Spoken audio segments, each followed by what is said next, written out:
Double OT winner. 5 straight games with a goal for Vincent Trocheck, and the Rangers are up 2-0. It's 97.1. Good morning. It was fun to watch those games last night. Both of them going into overtime. That one double overtime. Playoff hockey, man. Best postseason. I'm warming up to that idea. You're gonna get there. We'll get you there. We need to have a seat at the table.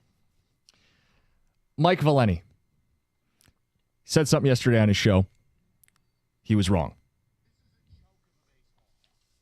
He's wrong. And Mike's great at what he does, but he tried to do this comp yesterday. Tale of two cities. St. Louis and Detroit, what do they have in common? They're both Midwest. That way he's not the big bad guy comparing us to Boston, New York, Philadelphia. It's a Midwest contemporary. Here's the problem. It's apples to oranges. The St. Louis Cardinals are dubbed the best fans in baseball. They've been treated to loads of winning. It's a nice try. The comp doesn't work.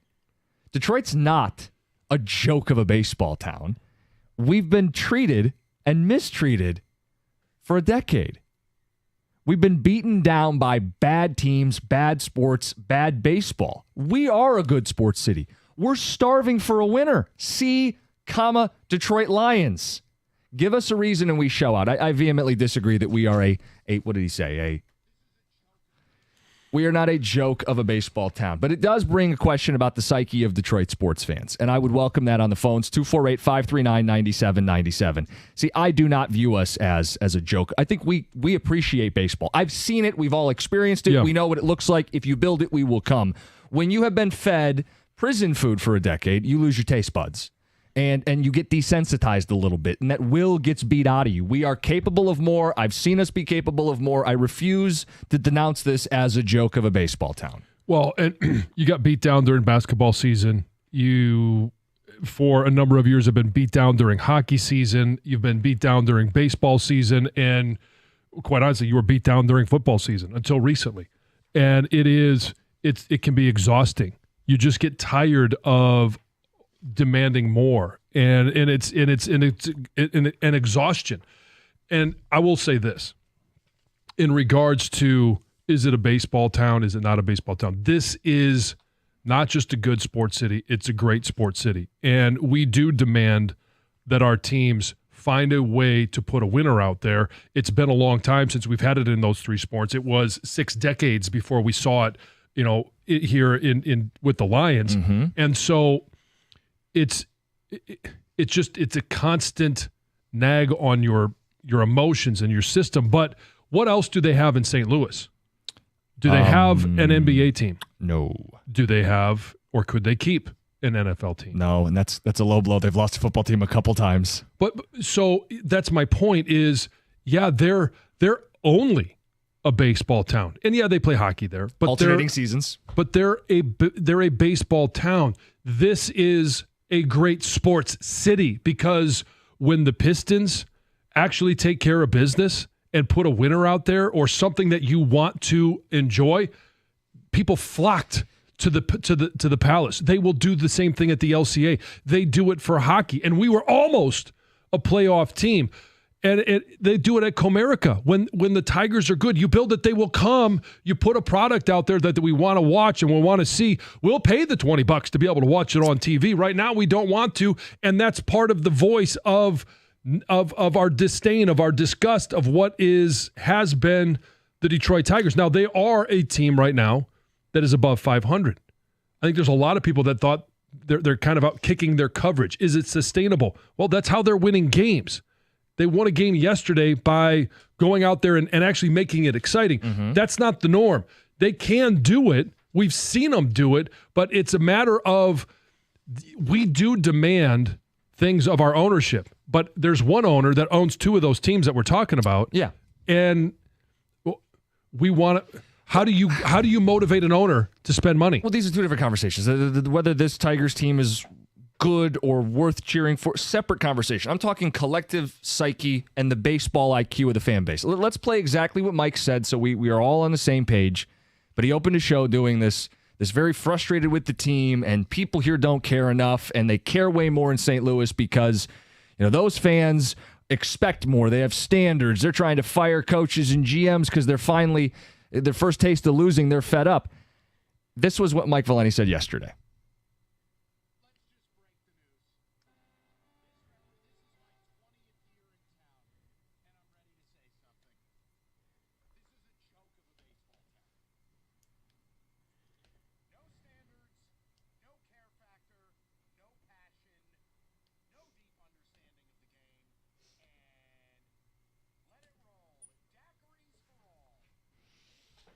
So there you have it. No understanding of the game.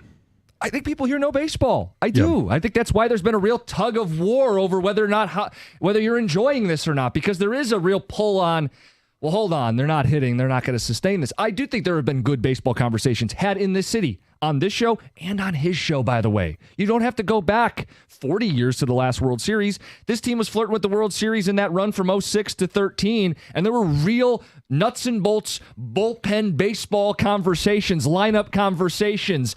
This city does care about baseball. Like, we're not some also-ran... Like, if he had made the comparison to Kansas City or Minnesota, like Midwest, nice Minnesota, go, they care more than you, then it would hurt.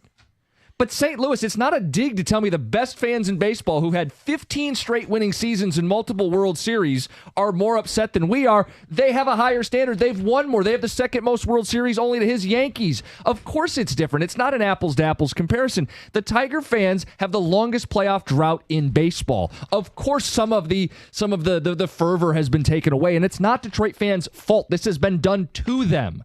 We know what this city's capable of. Give them a taste, a morsel, a little bit. John, to the point, they're above 500, and they might not be very good, but people are starting to bite even a little bit. When the Red Wings were on the cusp of the playoffs this year, people were excited. When the Lions finally did the thing, we didn't do it half-ass in Detroit. We don't do things half-ass. We show up and we show out. Give us a reason, and we will. The teams weren't giving us a reason until the Lions just did. That doesn't make us a bad sports city. Some will say we're bandwagon fans. We're not bandwagon fans because we don't blindly support all the good, and because we're not angry at all the losing. We are angry at all the losing, but at some point it falls on deaf ears when it's a decade. We are currently in the longest championship drought in the history of the city, 16 years and counting. It gets a little draining on you. It does wear you down. I think the people of this city have been worn down by our sports teams, but you know, and I know, as soon as they start winning, it's not going to be a question of, are we a good? It will be a great sports city. Because we don't do it half-assed, because we do care about our teams. If you give us a reason, we will show out. 248-539-9797. When you hear that we are a joke of a baseball town, do you agree with where Mike's coming from? Is that sentiment accurate?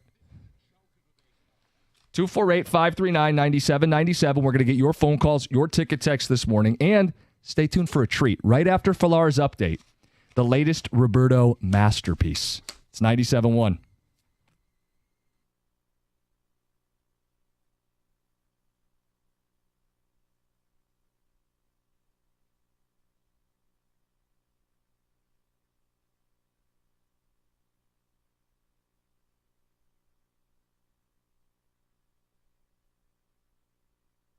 Brought to you by CNL Ward. Call 1-800-NEW-DECK. A big sigh of relief for Tigers manager A.J. Hinch, and probably the fans too, as the team woke up for an 11-7 slugfest victory over the first-place Guardians last night. The 15 hits were a sight for sore eyes.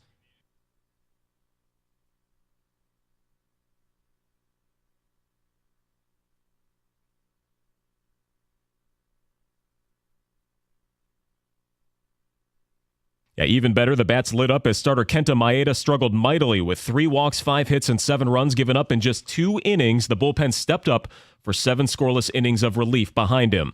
The last time the Red Wings picked number 15, they got Dylan Larkin, and that's where they're going to pick this year. The draft lottery kept them in their likely spot. The San Jose Sharks get number 1 overall for the right to probably take Boston University center Macklin Celebrini, called the unanimous top prospect. The Celtics continue to show why they're the championship favorites in the NBA. They blew away Cleveland 120-95 in their game 1. SGA and the Thunder took care of Dallas at home 117-95. A pair of NHL overtime games with the same final score. New York defeating Carolina in 2 bonus periods, 4-3, and the Avalanche scored 4 unanswered goals after the first period to beat the Stars. The Rangers up 2-0. Colorado up 1-0. From the Corewell Health Sports Desk, I'm Chris Villar. For more, go to 97.1 The Ticket and Odyssey.com.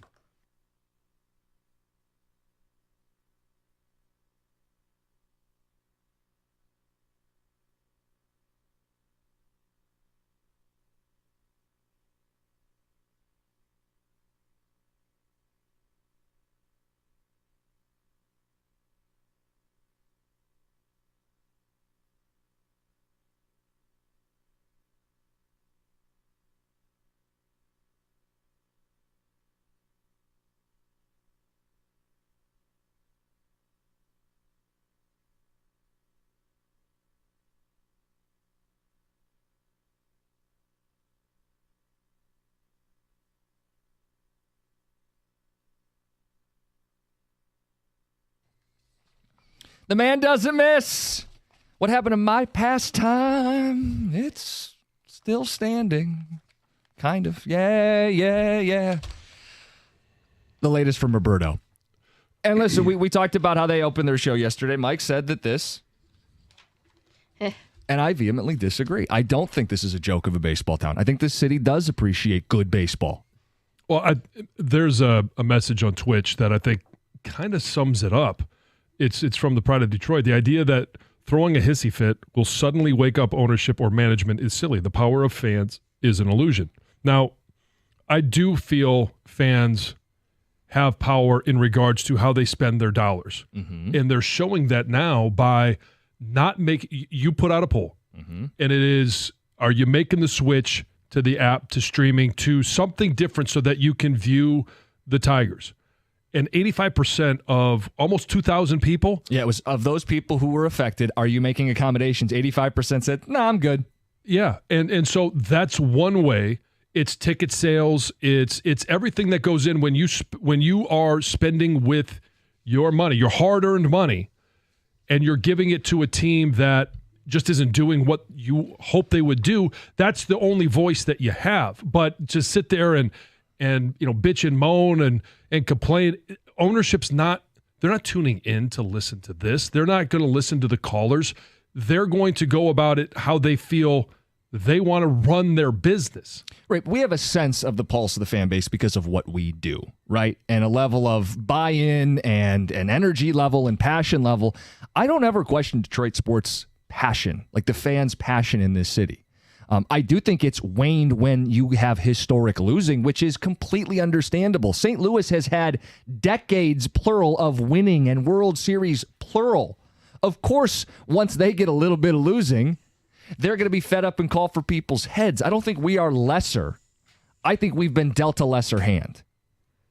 And I think people have responded exactly how you thought they will. Ticket Texter says, wow, we show up when our teams are good. Sounds like we're fair weather fans. That makes us a joke. Valeni's right. Nick in a car.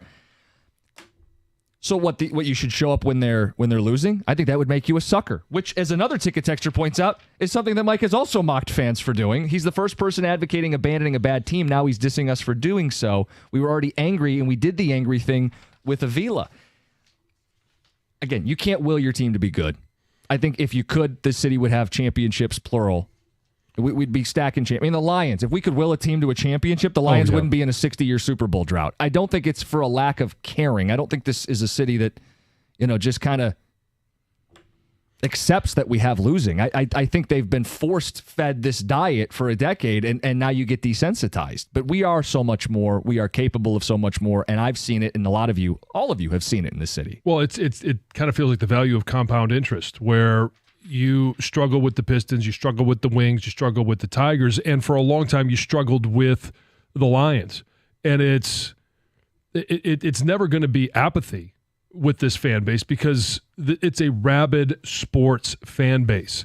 And it can be rabid for every single sport. That's why it supports 4 major sports. St. Louis, they would show up 35,000 people for a UFL team. Mm-hmm. But they can't keep an NFL team in town. Why is that? Some of that is ownership, and they want to put a new stadium on the fans.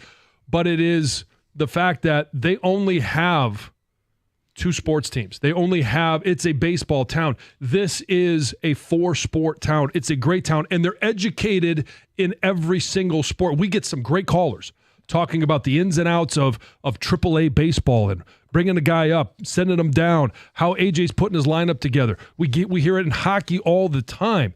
You don't hear this in other cities. Yeah, and again, he intentionally avoided the Bostons, the New Yorks, the Philadelphias, because, East Coast Mike, it'd be an easy, low-hanging fruit. So he tried to pick a Midwest city, but I think he picked one that is kind of an outlier in St. Louis. They are a uniquely, profoundly successful, passionate baseball city. If we're not St. Louis, that makes us a joke? Texter says his cookie is being positive. What's going on? I'll stick up for the city. I mean, Mike's been here 20 years. He says it in his little deal there. Like, he should know better. He's done shows about the World Series with this baseball team. He's seen 3 million people go through the gates. That's a joke? And a Ticket Texter says, oh, well, we'll show up when they win. That's a sorry argument. Texter says, if you sell out for a barely 500 baseball team, that's the true test. We're nowhere near that. No, because I go the other way. If we were seeing sold-out stadiums for a mediocre baseball team, we go, wow, it's a bunch of lemmings. It's a bunch of people who are lapping up mediocrity. I think there is some discretion with Detroit sports fans where they're not just going to show up and support a bad team. And they're going to blindly show up. No. And it's why attendance isn't what it was at its peak, because the product isn't what it was at its peak. That shows a level of IQ. You're not just going to blindly show up and support something that isn't very good. And people voice their frustrations on this team. Maybe you want them to voice them more. I just think they're falling on deaf ears after doing so for a decade. Let's get to the calls. Larry in Detroit, you're on 97.1. Yeah, can you hear me all right? How are you? We got you. Good morning.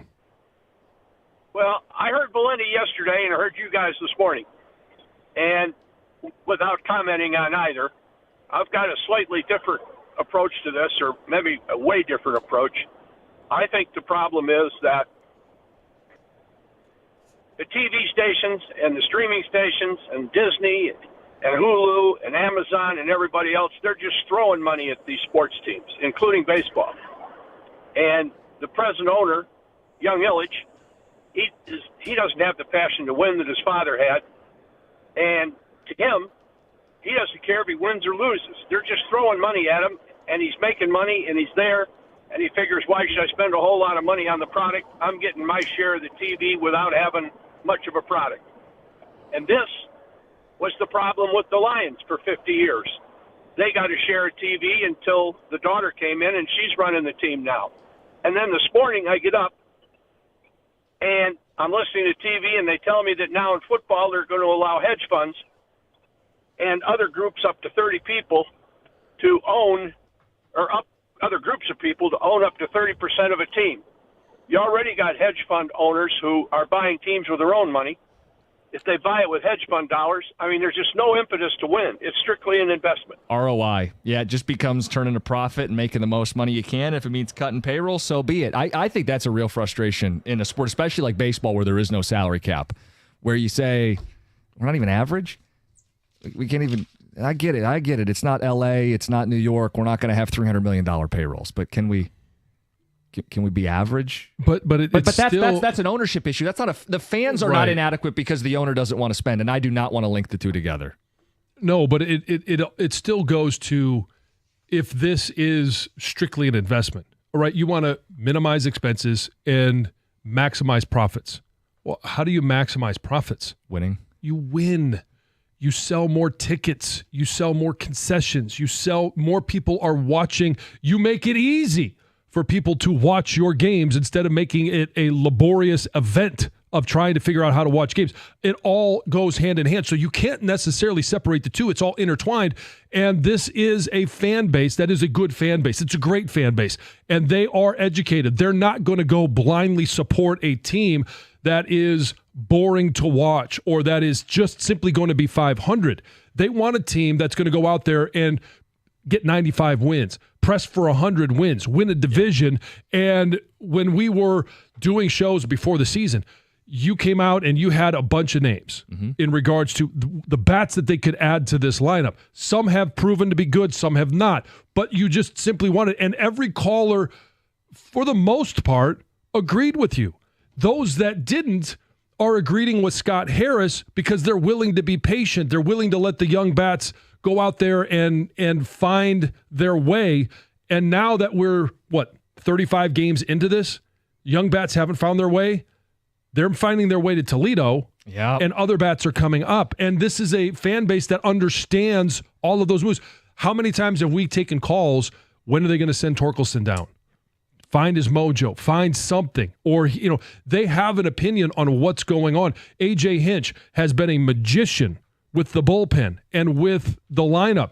We have fans calling in all the time talking about the ins and outs of the lineup and how it's constructed and what A.J. Hinch is or isn't doing. You have people who I guess should demand more, I guess. I feel like we don't accept this. I don't accept this product. I don't feel like most Detroit fans accept this product. So I reject that we are just like happy to be mediocre and therefore a joke of a baseball team. I think we've been fed mediocrity for far too long, and maybe people have acquired the taste. But make no mistake about it, we are capable of more. You mentioned minor league move. Guys getting sent to Toledo. The next domino, we'll talk about that at 9:35 this morning. We also have Green Day tickets to give away this hour. Be listening for your chance to win the tickets. The Saviors Tour special guests, Smashing Pumpkins, Rancid, and the Linda Lindas at Comerica Park on September 4th. It's 1 week of shows, part of Live Nation's Concert Week. It's on sale now, $25 concert tickets, over 170 shows in Michigan, livenation.com/concert week. Here's how you're going to win the tickets, because that's what you really care about. You're going to listen for Ken Daniels saying, "We'll take that." When you hear that drop, call in, win the Green Day tickets. It's all coming up this hour. More your phone calls, your ticket texts, the psyche of Detroit sports fans. What kind of baseball town is this? It's 97.1. Ideal U helps you lose weight fast. You can lose up to 40 pounds in 40 days using real whole foods. That means you can lose 40 pounds before you got to put on that bathing suit for the first time this year, and it's 40 pounds before summer starts. Sign up now and get a $200 Visa gift card. Book your free consultation right now at idealu.us. Ideal U is different than other weight loss programs. It works, and it works fast. You get instant results. John Jansen, that's me, lost 10 pounds in the first 10 days, and I lost 60 pounds overall with Ideal U. With Ideal U, it's not shakes, bars, or prepackaged foods. That's why you're able to maintain this after you've reached your goals. You're going to eat real whole foods every single day, and everybody knows how much I love my food.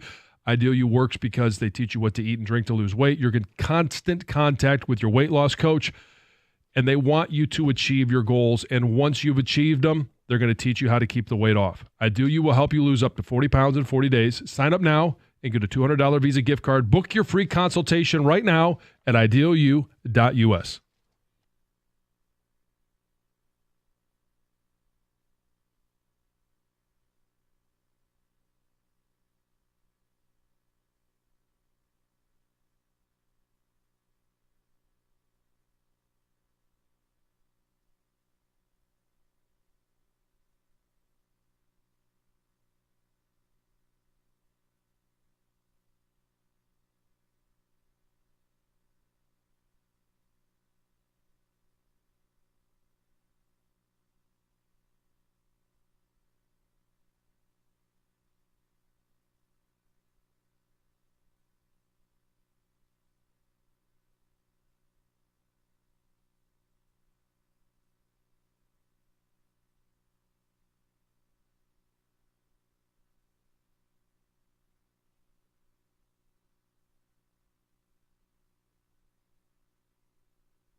last night notwithstanding, that was Mike's point yesterday.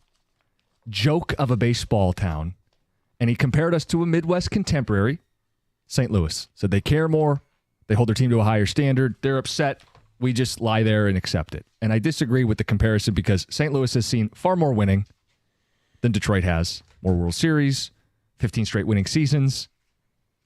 Detroit has seen very little success on the diamond in a decade and hasn't won a World Series in 40 years. The rare blips when the team is competitive, is good, this city shows up. And if you want to call us fair weather, call us fair weather. But I don't think people should be blindly supporting a bad team. And I think there's only so much yelling and screaming you can do over a decade before you wear out. And I think we're a bit worn out. But we're capable of being, and we are, a great sports city. And that includes baseball, the Old English D. We've seen this city show up and show out. And it's never just a little bit. It's never half-assed. Let's get to the phones. Joe in Grosse Ile, you're on 97.1. Hey, guys. Mike's all wet on this one. Sorry.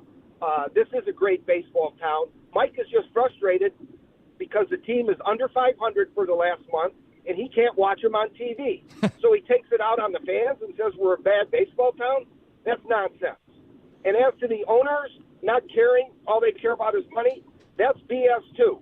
Every owner bought the team because they're a fan first, and they realize they'll make more money, like you guys said, when they do win. But what are the fans supposed to do? Stop rooting for their team? Boycott? And then you're a good fan? Demand the winner? No way, Mike. Come on, buddy. I get it. I want to watch a team on TV, too. But this is not a bad baseball town. And this is a great sports town overall. So. And it is. And I think you have every right to be frustrated. Mike has every right to be frustrated. Joe, you, me, anybody who's unhappy with the state of Tiger baseball has every right to be frustrated. The difference is I wouldn't hold it against the fans. Yeah. I would blame management. I would blame, obviously, the Avila years, and I haven't believed that Harris has done enough. I would hold them responsible. I wouldn't look at the people who've been victimized, the fans, and go, what are you guys doing about it? Yeah. Come on, why aren't you guys fixing the baseball team? Be like St. Louis and fix your... St. Louis fans don't fix their baseball team. They've had really competent management for a long time. Yeah, I mean, you're supposed to just... I mean, how are we supposed to shake our fist at ownership time and time again just until they do something? Like, it seems like a... Again, I've used this term before, an exercise in futility. Yeah. And I think you can have a daiquiri and still care about your team.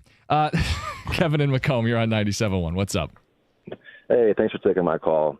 Yeah, so I think that Mike more so was putting his comments towards the ownership in the front office, in my opinion. Okay. I think our fan base is compared is up there with just any other fan base, in my opinion, is the best of the best. With the signing of Scott Harris, I think Ilitch specifically went after him because he's very frugal with the money. I mean, we lose Miguel Cabrera, and he's off the books, and the answer to that is Mark Canha. And I understand there weren't many big names in this offseason's free agency pool, but at the same time, going into the regular season, your offensive production is in the hands of Riley Green and Torkelson, who are in their, second or third seasons. And obviously we're seeing it before our eyes that Torkelson is breaking down. Luckily, Green is thriving, but it's just, what are they going to do with Torque? And then a real good point that Valenti had, just in essence with our front office again, and the lack of depth we have. And you look at the Orioles, who have Jackson Holliday, the number one prospect in baseball, who has thrived through all the minor league levels. He came up and he has struggled. And what do? They send him back down. The Tigers have Colt Keith, who, they signed that big contract. And he definitely has an impressive scouting report and still has a lot of potential. Yep. But at the same time, he is the worst player right now in baseball. And what are they going to do? They're just going to let him sit up here and just basically die, like, mentally, and his confidence is just going to. What's up? Kevin, it's like you read our show sheet. Like 9:35, we're going to talk about whether that's the next domino. They send Parker Meadows down. We've had conversations about Spencer Torkelson. I do think the Colt Keith point is a good one. And your reference to Baltimore, a team that has, at least at this point, shown that they can call up and develop some younger bats. I mean, that's the foundation of that baseball team. They're everything Detroit says they want to be, but aren't organizationally. So I think that point and that criticism is well documented on this show and I think throughout the station, that the lack of player development, position player development from the Tigers is a long held frustration. But when we talk about mismanagement, poorly run teams, that's not the same thing as a joke of a baseball city. Like, I think people would have said that about the Lions for years. You guys enable these losers on the gridiron. They haven't won a playoff game in 60 years, and you idiots show up and support them anyway. You're not a real football city. I'm sure there are people who have said that. Well, are we saying that today? We're not saying that today. Interesting. We're not, huh? It's almost like when you give this city something to root for, we show up. Yeah. We show up, we show out, and it's like you said yesterday. If you build it, they will come. Yeah. And it's because it's a fan base that will support when they're winning, and they're not going to support losing. And again, I'm not going to sit here and shake my fist at ownership just because we have a platform and because they're not listening to us. I mean, I would like to think that they would, take some of our suggestions. We think we're pretty smart, but they're running a business, and they're not in a business of losing. If you cross-compare these two franchises over the last 10 to 15 years, there's one humongous thing that one did right and one did wrong. The Cardinals let Pujols walk. The Tigers rewarded Miguel and were loyal to him. And it hemorrhaged them, and then they doubled down and they made another bad signing. Right, but to me, my thing with Chris Ilitch as an owner is going to come down to Javi. And I think all of us know there's just no way somebody's buying him out this soon. I think it's after this season. That's my test for him. If I will deem it cheap. There's no way this guy, you've just got to pay and move on. Okay? You just have to. It's the right thing to do. But to do it less than 3 years in, halfway through the contract, I don't think any owner in baseball would do it. Let's get to Steve in Mount Clemens. Steve, you're on 97.1. Hey, good morning, guys. Listen, man, you're talking about a guy who talks down on everybody, right? I mean, come on, the morning show, he talks to everybody. I mean, he talks down on ESPN. It don't matter. Pick somebody, he talks down on them. And now the Detroit's now a joke of a baseball town. Listen, this city at one point financed 4 different stadiums, one of only two cities in the country where every team had their own stadium. St. Louis can't even get a football team to stick. They don't have a basketball team. That's all they got in baseball. So for them to complain, I can understand that's all they got. But Detroit had a 13-year run, when Jimmy Leland was here, where you couldn't get a ticket in this town. You couldn't get a ticket out at the Palace during that 10-year run. Give us something to go to, give us something to see, and we will go broke by going. That's just how it is. I mean, for him to sit here and tell you, that this is a joke of a baseball town, he's talking about the fans because we don't what? Cry, and get angry and want people fired. And, come on, Mike. Well, you're way off. And, Steve, but we do those things. Like, that's maybe not enough to his liking or maybe not enough in someone's mind. But we do. Were people upset with Alavila? Yeah. Of course they were. But people didn't want to see him get extended, and he was. The point is, our outrage doesn't change the management or the cards that we get dealt from our baseball team. All you can do is react as a fan. And I think that rabid nature, if the criticism, we didn't stay rabid for 10 years of losing, like, I think that wears and grates on you as a fan. I do. I think fans are just exhausted with it right now. And it's an exhaustion of there are so many rebuilds and restores and a rebuild on top of a rebuild that you kind of throw your hands up at some point and say, you know what, until ownership cares as much as we do, and we don't know if they do or not, their timeline is obviously different than ours. You're trying to figure out, what do we do? Sam in Shelby Township, you're on 97.1. Hey, guys. So the main thing is ever since we lost Dave Dombrowski, ownership doesn't know how to get a real general manager. Al Avila literally didn't know what he was doing. They thought he learned from Dave Dombrowski. He didn't learn nothing. And that's why this team, with the ownership that we have, will never go nowhere. There's been 15 teams that have rebuilds. Have the Tigers rebuilt in the last 10 years? Anything? No. Except lose all the greatest players that we had, and then they go to other teams, win World Series, and all this. You let Dave Dombrowski go. He went to Boston, won a World Series there. Yep. Philadelphia now. That's the problem. Yep. Philadelphia now. So you look at it. You let the best thing go. which was Dave Dombrowski. He should have never left the city. They should have threw the money at him that he wanted, even ownership. That's how good of a GM he was. And if his track record isn't proven, that's the problem with the Tigers right now. You got Chris Ilitch is just like William Clay Ford Jr., that until somebody else takes over control and reins of the team, we're not going nowhere. Right. And Sam, I agree with everything you're saying. My point would be this: because William Clay Ford did a lousy job owning the Lions, didn't make us a bad football city. And because Matt Millen was derelict of duty doesn't make this a bad football city. Because Al Avila didn't follow up Dave Dombrowski effectively doesn't make this a bad baseball city or a joke of a baseball town. That's all I would say to that. And I agree. We've had baseball conversations, and we're going to have a baseball conversation coming up next, like the next domino to fall. Lineup looked good last night.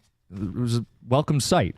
Parker Meadows goes down as Colt Keith next. We'll talk about it coming up next. It's 97.1. Hey, we're in the thick of the baseball season, and why not watch it sitting next to a pool, looking at a great TV? That's Stadium Swim, and it's located at Circuit Resort and Casino.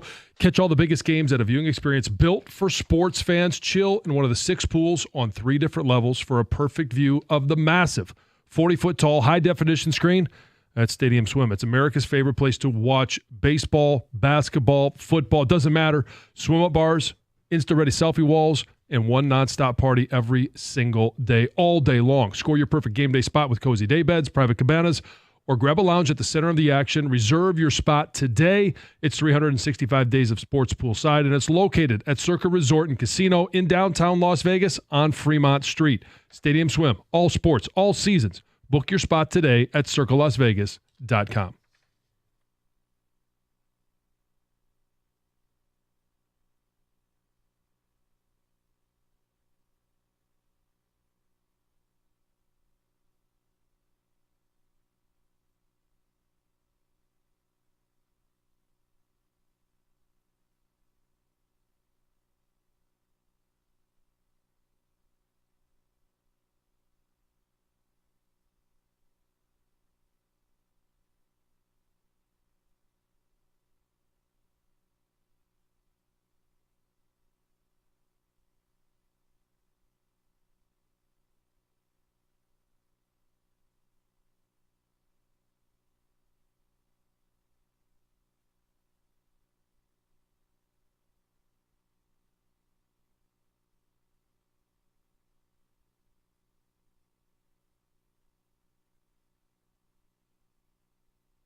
city is starving. We're not a bad baseball city. We're starving for a winner. You've seen it in other sports. Let's talk baseball, John, because that's what we do in a baseball city. We talk about our baseball team. Last night, 15 hits, 11 runs. Who are those guys? Yeah, we'll take that. That's right. Now, how do you replicate this? Because you've been the king of this. Consistency is ultimately how you're judged. If you do it once, fine. This isn't sustainable unless you show us it's sustainable. John, they sent down Parker Meadows. One less dead bat in the lineup. Colt Keith didn't play yesterday. Is he next? The case to send him down? Well, I mean, yeah, he's got to be next because we've heard the two cases to be sent down right now would be Colt Keith or Spencer Torkelson. And we've heard that the next stop for Spencer Torkelson is next to AJ versus going down to AAA. And for Colt Keith, this would be a matter of we saw him kind of cruise through the levels, A, single A, double A, triple A, and he hit at every level. And now the gap between AAA and Major League Baseball, as we've heard, is greater than it's ever been. He hasn't been able to master it. He's had good at-bats, but hasn't been able to master it well enough to stay right now.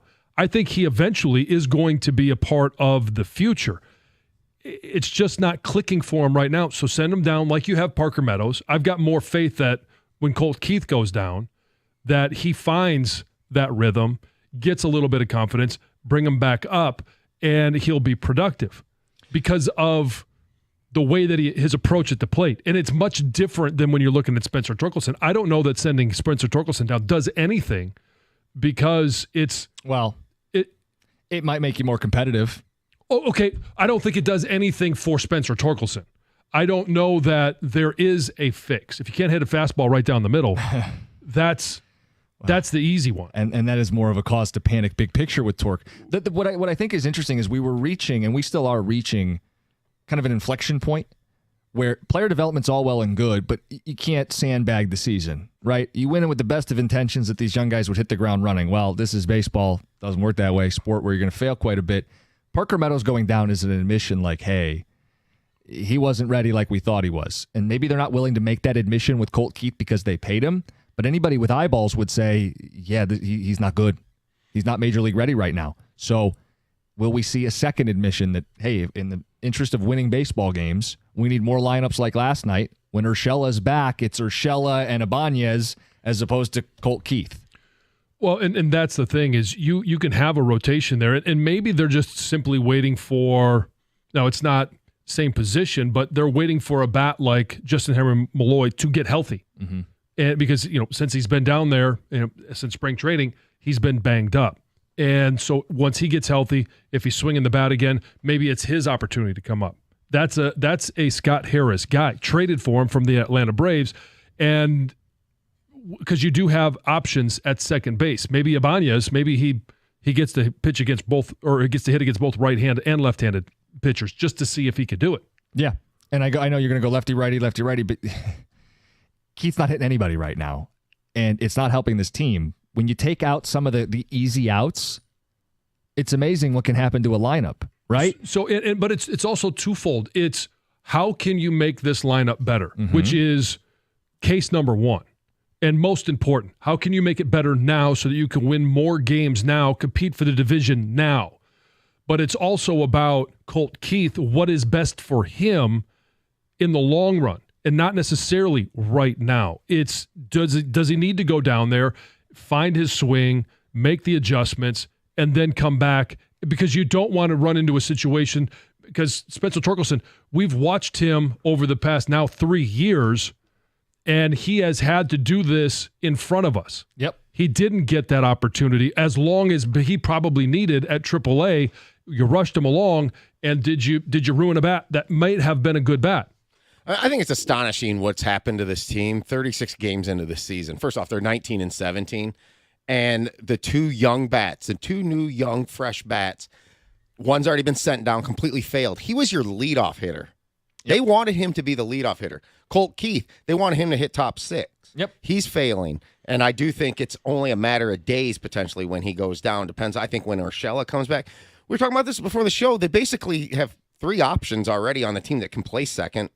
I mean, are we seeing a team unfold because the young guys were so bad and they're being sent down like they should be? We're going to be platooning potentially 3 positions per game. And I gotta say, people are gonna hate me for this.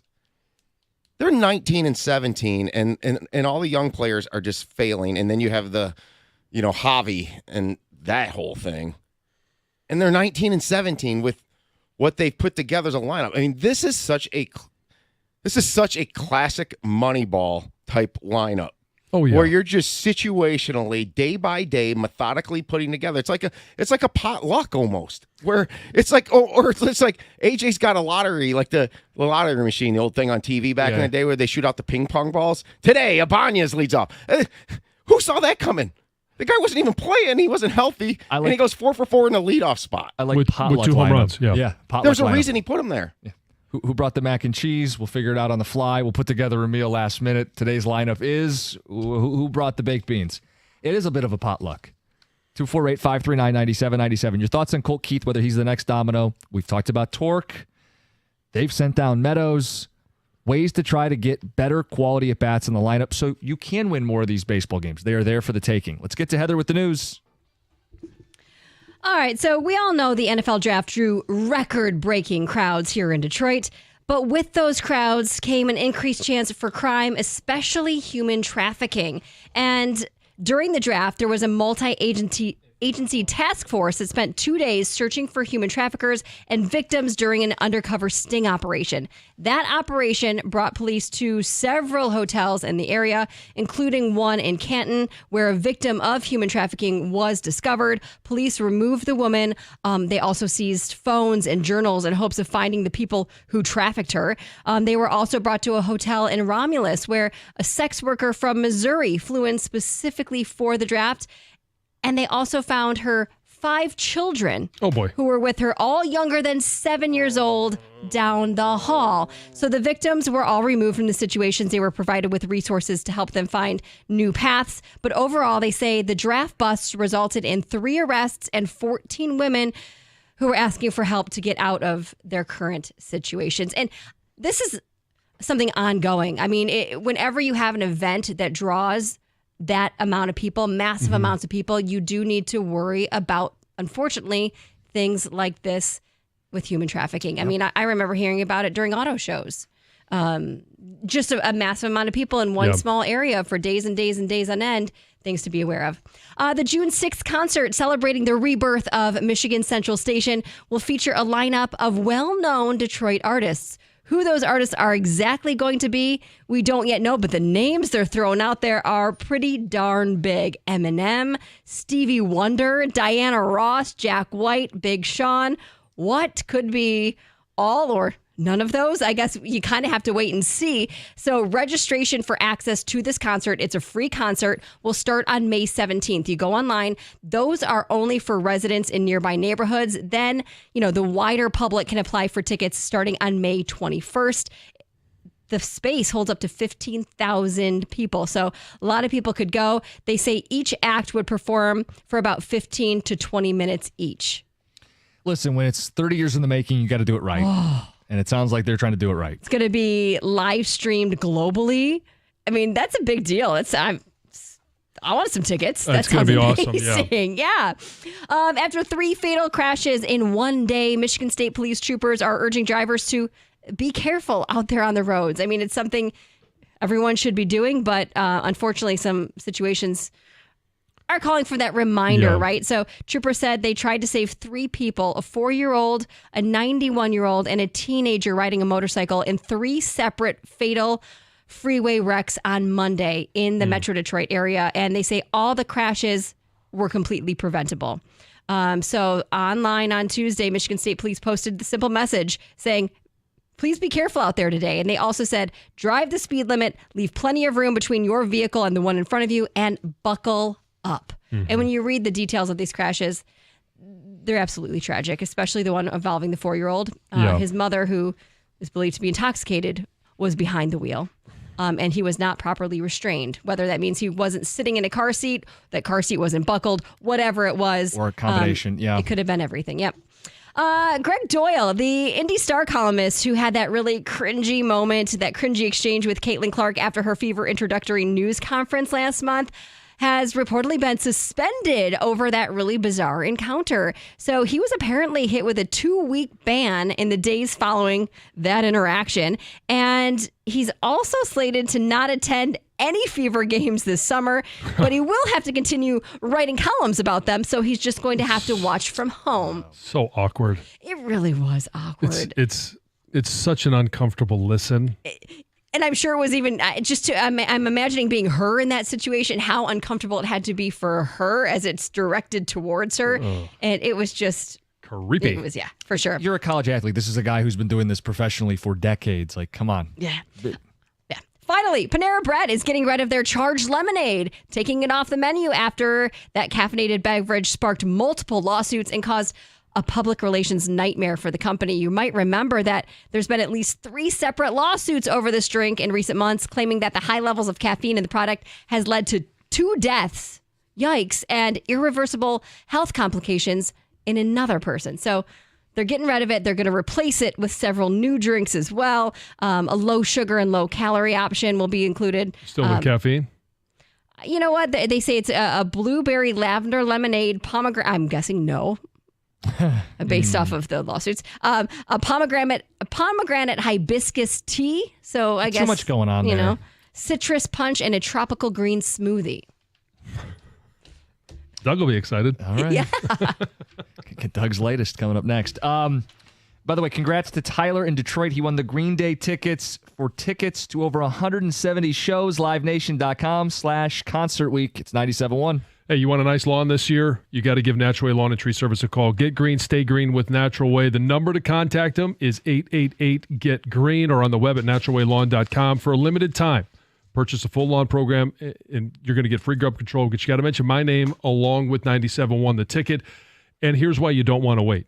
You've already seen it out there. The grass is growing, so are the weeds. Dandelions can be a huge problem, and you want to make sure that you handle them before they go to seed because they're just going to spread.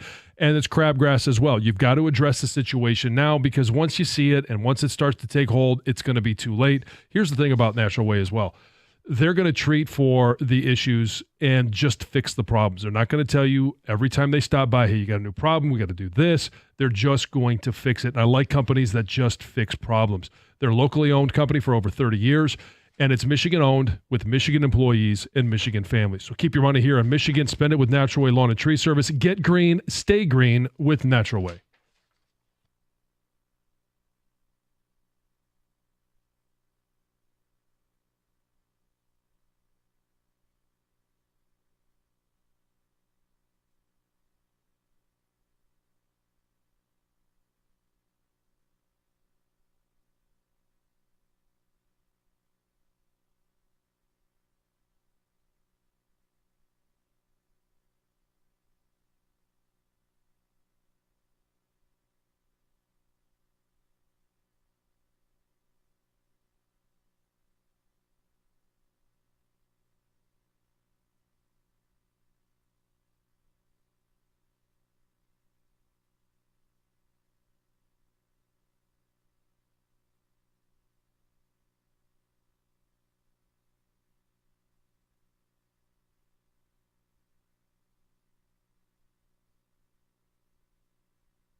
get to the phones. A lot of Tiger talk today. Colt Keith, is he the next domino to fall? Parker Meadows sent down. Colt Keith didn't play yesterday. Offense had 15 hits. I don't think it's a surprise you take out two guys who weren't hitting even a little bit, and there's fewer easy outs, paves the way for more offense. Colt Keith, there's a fundamental discussion here about player development versus trying to win games. And in sending Parker Meadows down, it was at least a statement that, yeah, we got to get another bat in there to try to win games. Colt Keith is the next domino that could fall. I'm not telling you it's going to happen, but I think there's a case. I believe it should. And if everybody's got a different landmark, right? Colt Keith is now at 100 at bats, 101. Is that where they say, okay, you've had ample opportunity. You're batting 158. We're going to send you down, and we're going to give you 2 weeks. Yeah. We're going to give you 30 days to figure it out. Perk up, heat up. And if you do, you're back. We're going to bring you back up. And, that can be a little bit of a tricky business. You don't want to make promises that if somebody else gets hot, you're not going to send somebody else down. Well, you got to be, you got to compete. You got to be room for you to be able to come up. But if you're not doing it, it provides an opportunity for somebody else to do it. And if they're not, then it's next in line. And maybe that next in line is you going down, having that 2 weeks to 4 weeks to figure it out, and then you get back in line. Bob in Grand Rapids. Bob, good morning. You're on 97.1. Hey, fellas. Great show as always. Thanks. I think, Mike, one of the things that you got to bring up what Mike was really talking about, he's mad at the Detroit media a little bit for not being a little more proactive about how they're spending their money and how, because we all know that there's, 50, 60 million below league average in payroll. Yeah. And we've all talked about how when you build a good team, the Tigers will go to that park in droves. That 10-year stretch where they had 7 winning seasons, they were averaging 2.8 million fans a season. And that's what I don't understand. Well, Bob, I would ask, what member of the media has been okay with them being 60 below the league average? I don't know. I'm sorry, I didn't mean to interrupt. I'm just telling you what Mike was saying. He was saying, why aren't they all over the Tigers for just spending their money? They need to spend their money a little bit. I mean, you can't.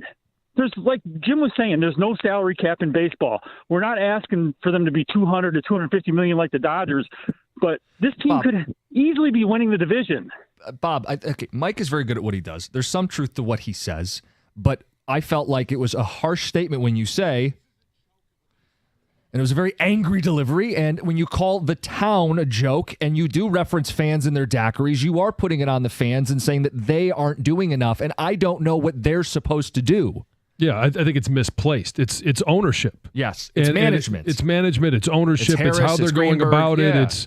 It's the missteps at the trade deadline. It's not putting another bat in the lineup. Even if you don't want to block young bats, you can still have a bat that's there. You can do both. You can have somebody that is productive and develop young bats at the same time. You're just not putting, it's probably the better way to do it. You're not putting as much pressure on them to figure it out immediately. Definition of a bad baseball city is only showing up when they win, period. So would you then say a good baseball city is one that shows up when they lose?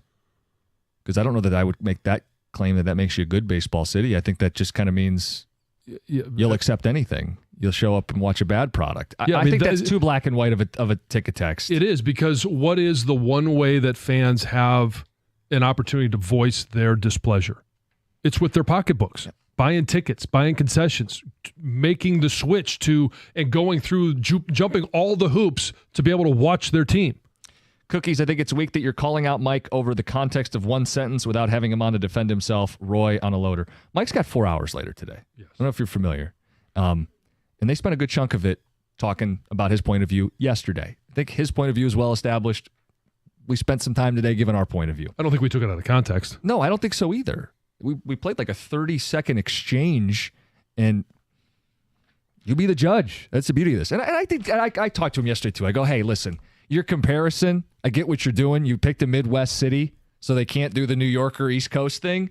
But he picked the St. Louis Cardinals, who have the second most World Series in the sport. They've had 15 straight winning seasons before last year. It's apples to oranges with the Tigers. We don't have that level of success. We haven't been in that level of that success mindset the way that St. Louis Cardinals fans. They're regarded as the best fans in all of baseball. That's their nickname. That's what they're known as. So to pick them, and go, you're not St. Louis, a baseball mecca.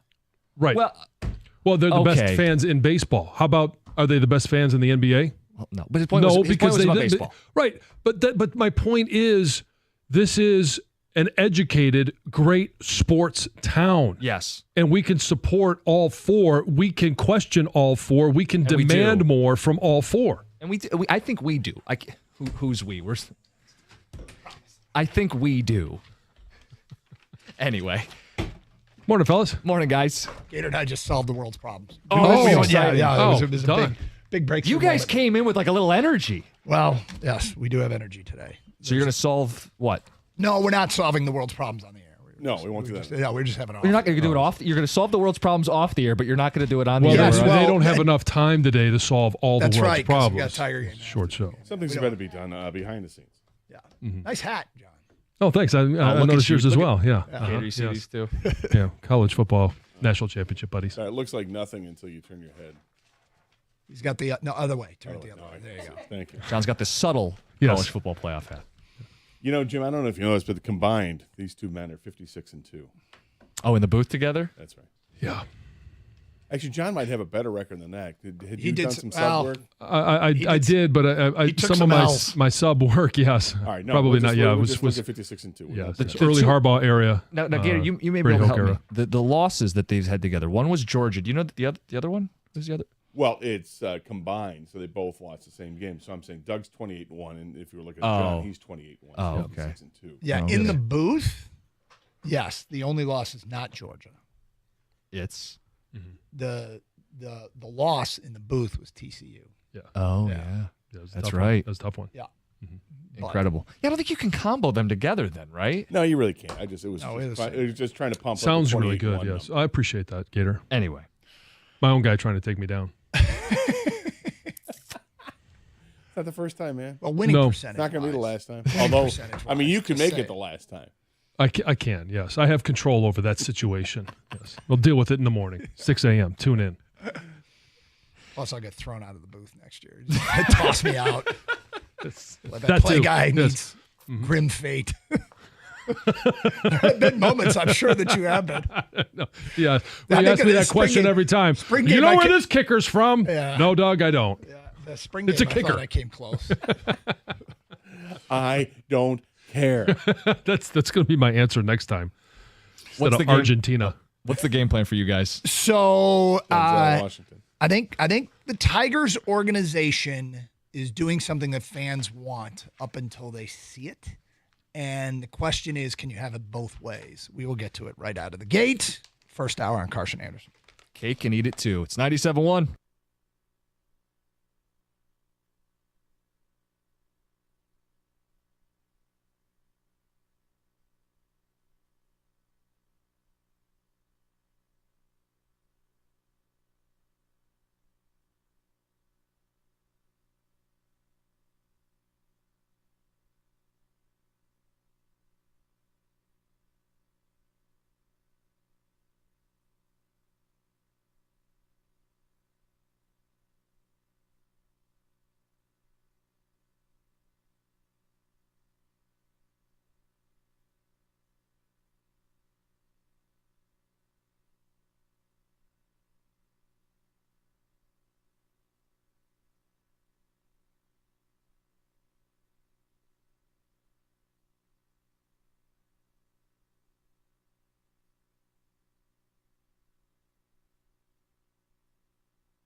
All right, we're actually in studio.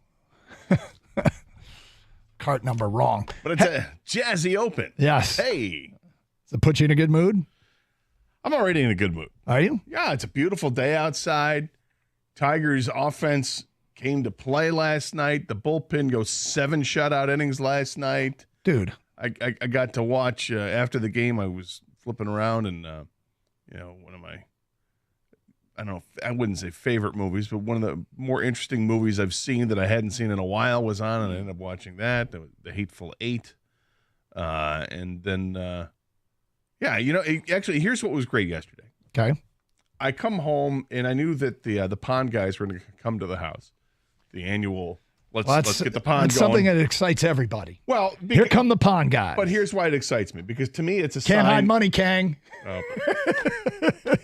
When does the grotto get cleaned? That's right.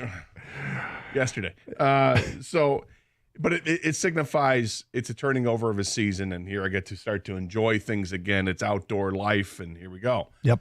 But when I got home and the guys were there kind of finishing up, and then I just had to run the water to fill the rest of the pond up. I look into the pond and I saw like some giant fish. I'm like, whoa. I said, are those? And he goes, no, we brought some over. I'm like, oh, okay. He goes, yeah, we had a client that they had too many fish and they wanted to get rid of some. And the owner knows that I'm always asking, hey, if you ever have any extras lying around, I'll take them. Wow. He goes, so they happen to be the stop before. They were only 15 minutes away. So you got free pond fish. Yeah. So there's they're goldfish. They're not, technically koi are goldfish, but these are actual goldfish, but they're big. Are they? They're big ones. And there's like 8 of them now. Supersize me. Yeah. Well, it's America's way. You can't miss the difference between my fish and the new fish. I mean, they're like 5 times bigger than the biggest one I have. So at least. So is there going to be like a territorial battle? Is there going to be a rumble? They're not rumble fish. Also a movie from the 80s with Matt Dillon. No, what is likely to happen though, I doubt they're all going to make it because of predators. Prey. Yeah, Birds of prey. Yeah, I do have the caves set up, shaded areas for the fish in the pond, which is basically just a piece of, some kind of flat rock that's supported by bricks, so they can swim underneath it and get. That's where they chill. Well, that's where they hide. Gotcha. That's where they hide when they're scared. So, so that put me in a really good mood yesterday. I'm like, awesome. And then the rain came, and I wasn't able to really enjoy them and see them. But today, look at it. It's going to be like 75 today when all is said and done. I'm wearing shorts, and yet it's still some reason it's still like 80 degrees in the studio, which I'm sure you're loving. We can go down a degree or two. Oh wow! No, I am loving it, but I'm if you're not comfortable, we can take it down a degree or two. Impressive. That's how I roll. That is. So I'm in a good mood.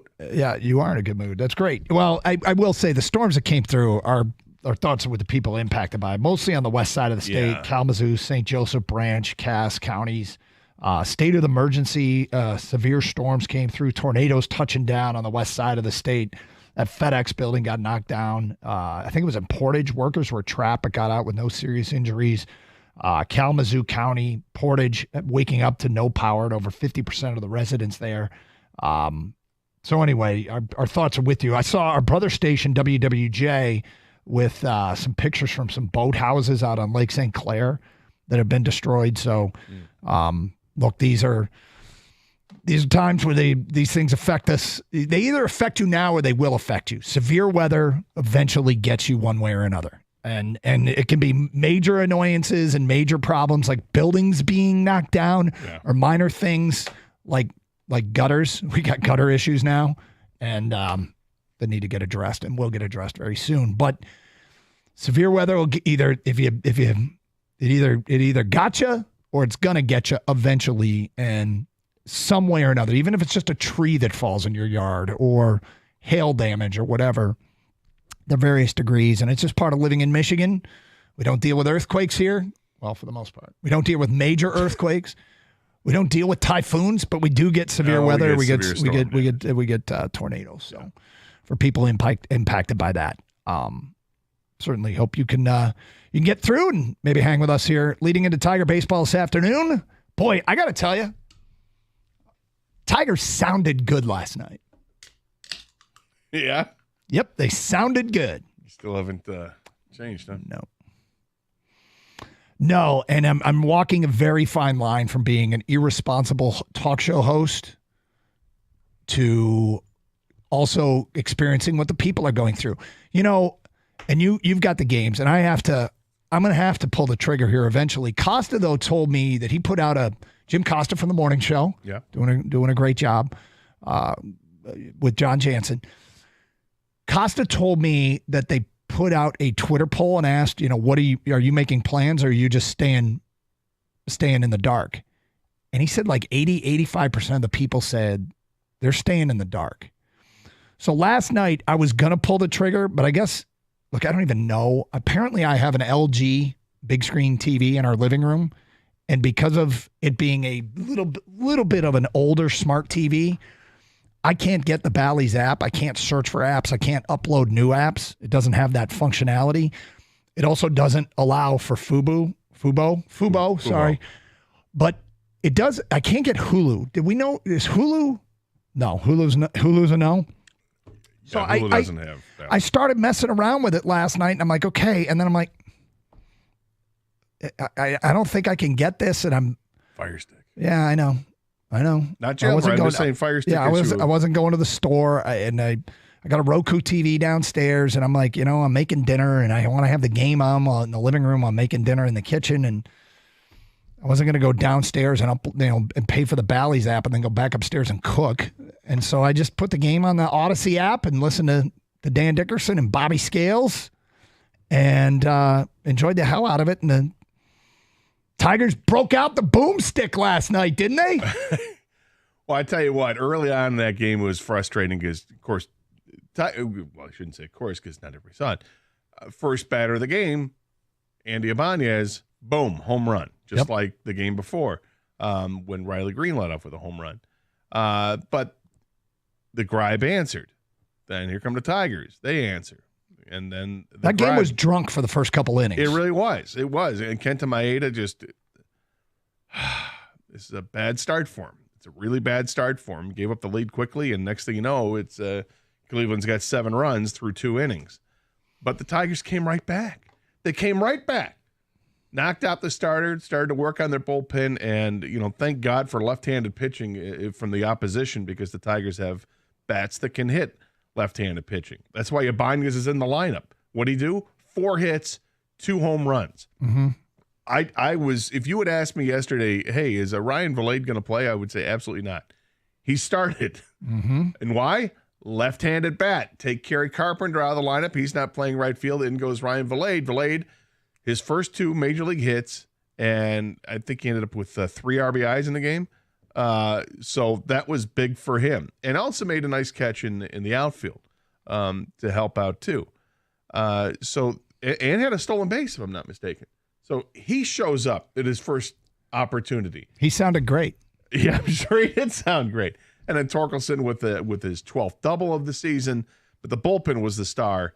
7 shutout innings. I think they gave up 3 hits and a walk. Just a great job, and now they're in position to win this series if they get the win today with Reese Olson on the hill. 248-539-9797. So, look, here's a couple things. Like, I'm looking at the feedback come in here. Detroit Made on Twitch says, somebody has to tell Doug I can watch the games on my phone. I can. I don't want to watch them on my phone. I want to watch them on my TV. And I'm really literally using any excuse not to get it.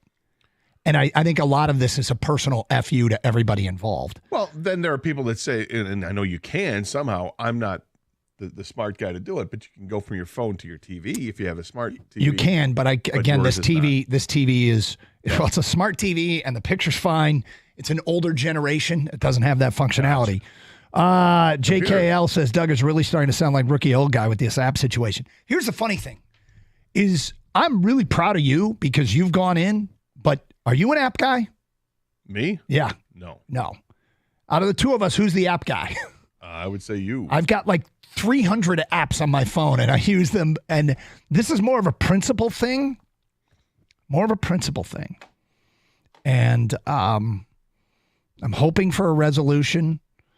But I think when every time it comes down to pulling the trigger and making that extra step and putting in a little bit more effort, I just go, you know what? I'll just listen.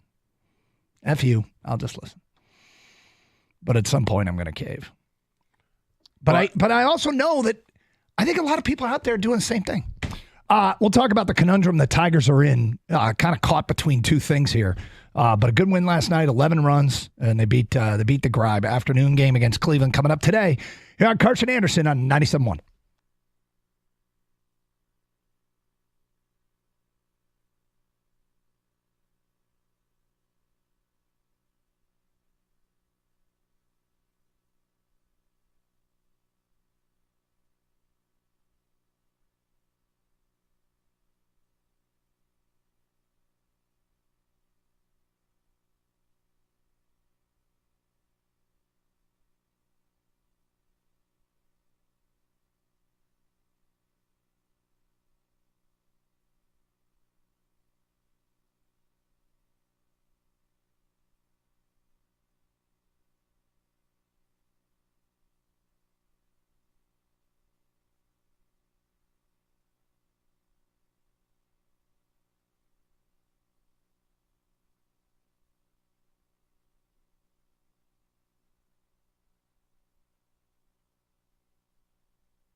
Doug Harsh, Scott Anderson, 97 won a ticket. So Tigers put up an 11 spot last night because they're schizophrenic. And they look really good. And Andy Abanya, as you mentioned, 4 for 4, 2 homers and a double. Other guys, Wenzel Perez, 2 for 5. Matt Vierling, 2 for 5. Jake Rogers, 2 for 5. Torque, another double. Runners in scoring position, Tigers were 5 of 11. And it was funny because you were talking about how, look, they put ducks on the pond on Monday. They just didn't come up with the hits when they needed them and only scored 1 run. And they had scored 7 runs on the road trip through New York and Cleveland going into last night's game when they exploded for 11. And they had lots of opportunities on the road trip in New York. Lots of innings in with either bases loaded or 2 guys on. And they came through. And you mentioned already, I mean, honestly, as much as the 11 runs is cool and refreshing and all that, the story was the bullpen. The freaking bullpen goes 7 innings because Maeda gets yanked. And 4 guys go 7 innings of 3-hit shutout baseball. Well, when it starts off the way it did, with them getting 7 runs in 2 innings, I said to myself, first team to 10 wins. You know, and I thought, oh boy, here we go. It's going to be a big bullpen day, and here comes Tyler Holton and Alex Faedo. We'll see what they can do. Is this going to be one of these days where they get exposed a little bit? And nope, they shut the door. They were amazing last night. They said, okay, not up in here. We're going to go 7 innings, and we're going to use 3 or 4 guys, whoever it was that took it. 4 guys, I think, that finished out the game and got it done. Alex Lang finishing things up, looking like a closer, like he was for this team in the past, and it was a really nice effort and an all-around effort. Like I said, they had a nice play from Valade out there in right center field that he had made. The Tigers did a nice job defensively, keeping things in front of them, and the offense was there, and obviously the pitching was there. So, look, we're in early May, and we have seen they went into the season with the idea that they weren't going to block young bats. And Scott Harris kind of made it clear that veteran signees were not going to block the development of their younger players. With one kind of exception, they signed 2 veteran pitchers, which banished guys like Matt Manning and Bo Brisky to AAA. But in their everyday lineup, they were like, we're carving out a spot for Cole Keith. We're going to let Green and Torque cook. Parker Meadows is going to get a chance. And they all did. And last night, there was what? One of those guys played? Right? No, 2 of them did. Torque and Green. Yeah, Torque did play. Torque is on. But Meadows is down to AAA. Meadows on AAA. Cole Keith got benched because of a left-handed pitcher. And Torque might be headed to AAA.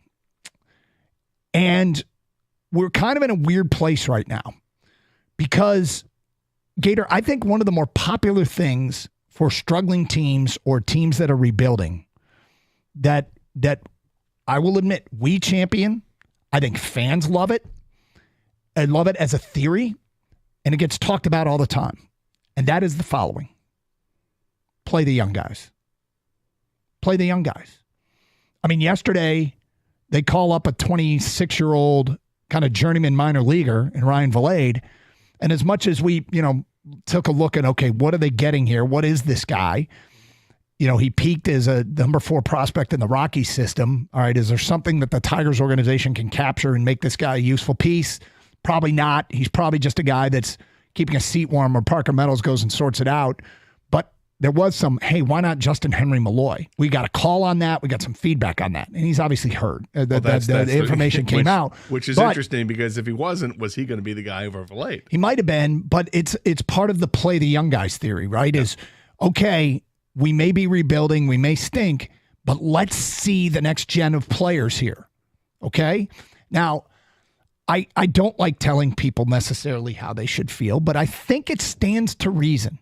If you have ever said and believed in the play the young guys theory, then you also, it's only fair that you also are then patient. Because playing the young guys is not a formula to immediate success. Right. If it were, think about how easy it would be to run an MLB organization. Oh, we're not very good. Let's just go get our top prospects, populate a lineup with them, and they'll kill it because they're our top prospects. And they're doing it at AA. They're doing it in the minors. So I'll call them up, and this is so easy. I just put our next generation of star players in the lineup, and oh, bam, I got this. If you're a GM. But that's not reality. Reality is young guys take time to develop. Young guys are actually sort of expected to struggle. And there are the rare occasions where guys hit the ground running and the next thing you know, you got the next Mike Trout.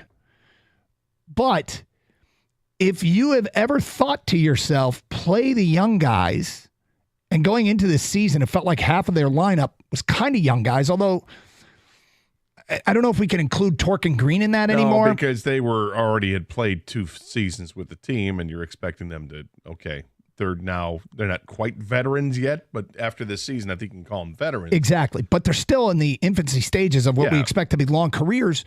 But they've been everyday players. But they don't have long track records. They got short track records, and Green has flourished and Torque has struggled.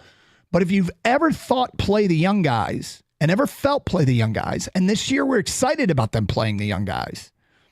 I don't know that it's fair to turn around and then get hyper impatient with the progress when it comes with some struggles. Does that make sense? No, I totally get it. And I think that's the balance you have to have. Okay, be careful what you wish for. If you want the young guys to come up, understand they're likely to struggle because they're young guys, okay? Yep. We're all excited about Wenzel Perez and his start, but guess what's going to happen? A correction. I don't think Wenzel Perez is like a 300 hitter in Major League Baseball. He might be, but I don't think he is. Well, so at some point, he's going to have a correction, and fans are probably going to be, oh, this guy. We've seen this before. Here's Akil Baddoo. Here's Chris Shelton. Here's Brendan Bosch. Is that just the next guy? Well, we'll give it some time. You have to be patient with it. And there is hope that this is a guy that can hit at this level, and he's shown that he can hit throughout the minors. Can he do it at the major league level? And now we're going to see some other things. What I liked about Valade in reading an article about him today is that when the Tigers got him, the Tigers wanted him to make some adjustments. And he's made some adjustments. He's always been a guy who could hit to a point. I mean, he wasn't like this 320 hitter with tons of power, but he was a guy who everybody always thought he could hit. But can they unlock him to be something better and be the guy that realizes his potential? So they got a hold of him, had to make some adjustments, and those adjustments paid off to the tune where he was hitting well over 300 in like 30 games at Toledo before he gets the call up. And you saw last night, or you listened to it last night, he stung the ball a couple times. One was a ground ball through the infield. The other one was a line drive that almost got up into the gap. So here we sit. If you are frustrated and are losing patience, this is part of the playing the young guys, is the struggles.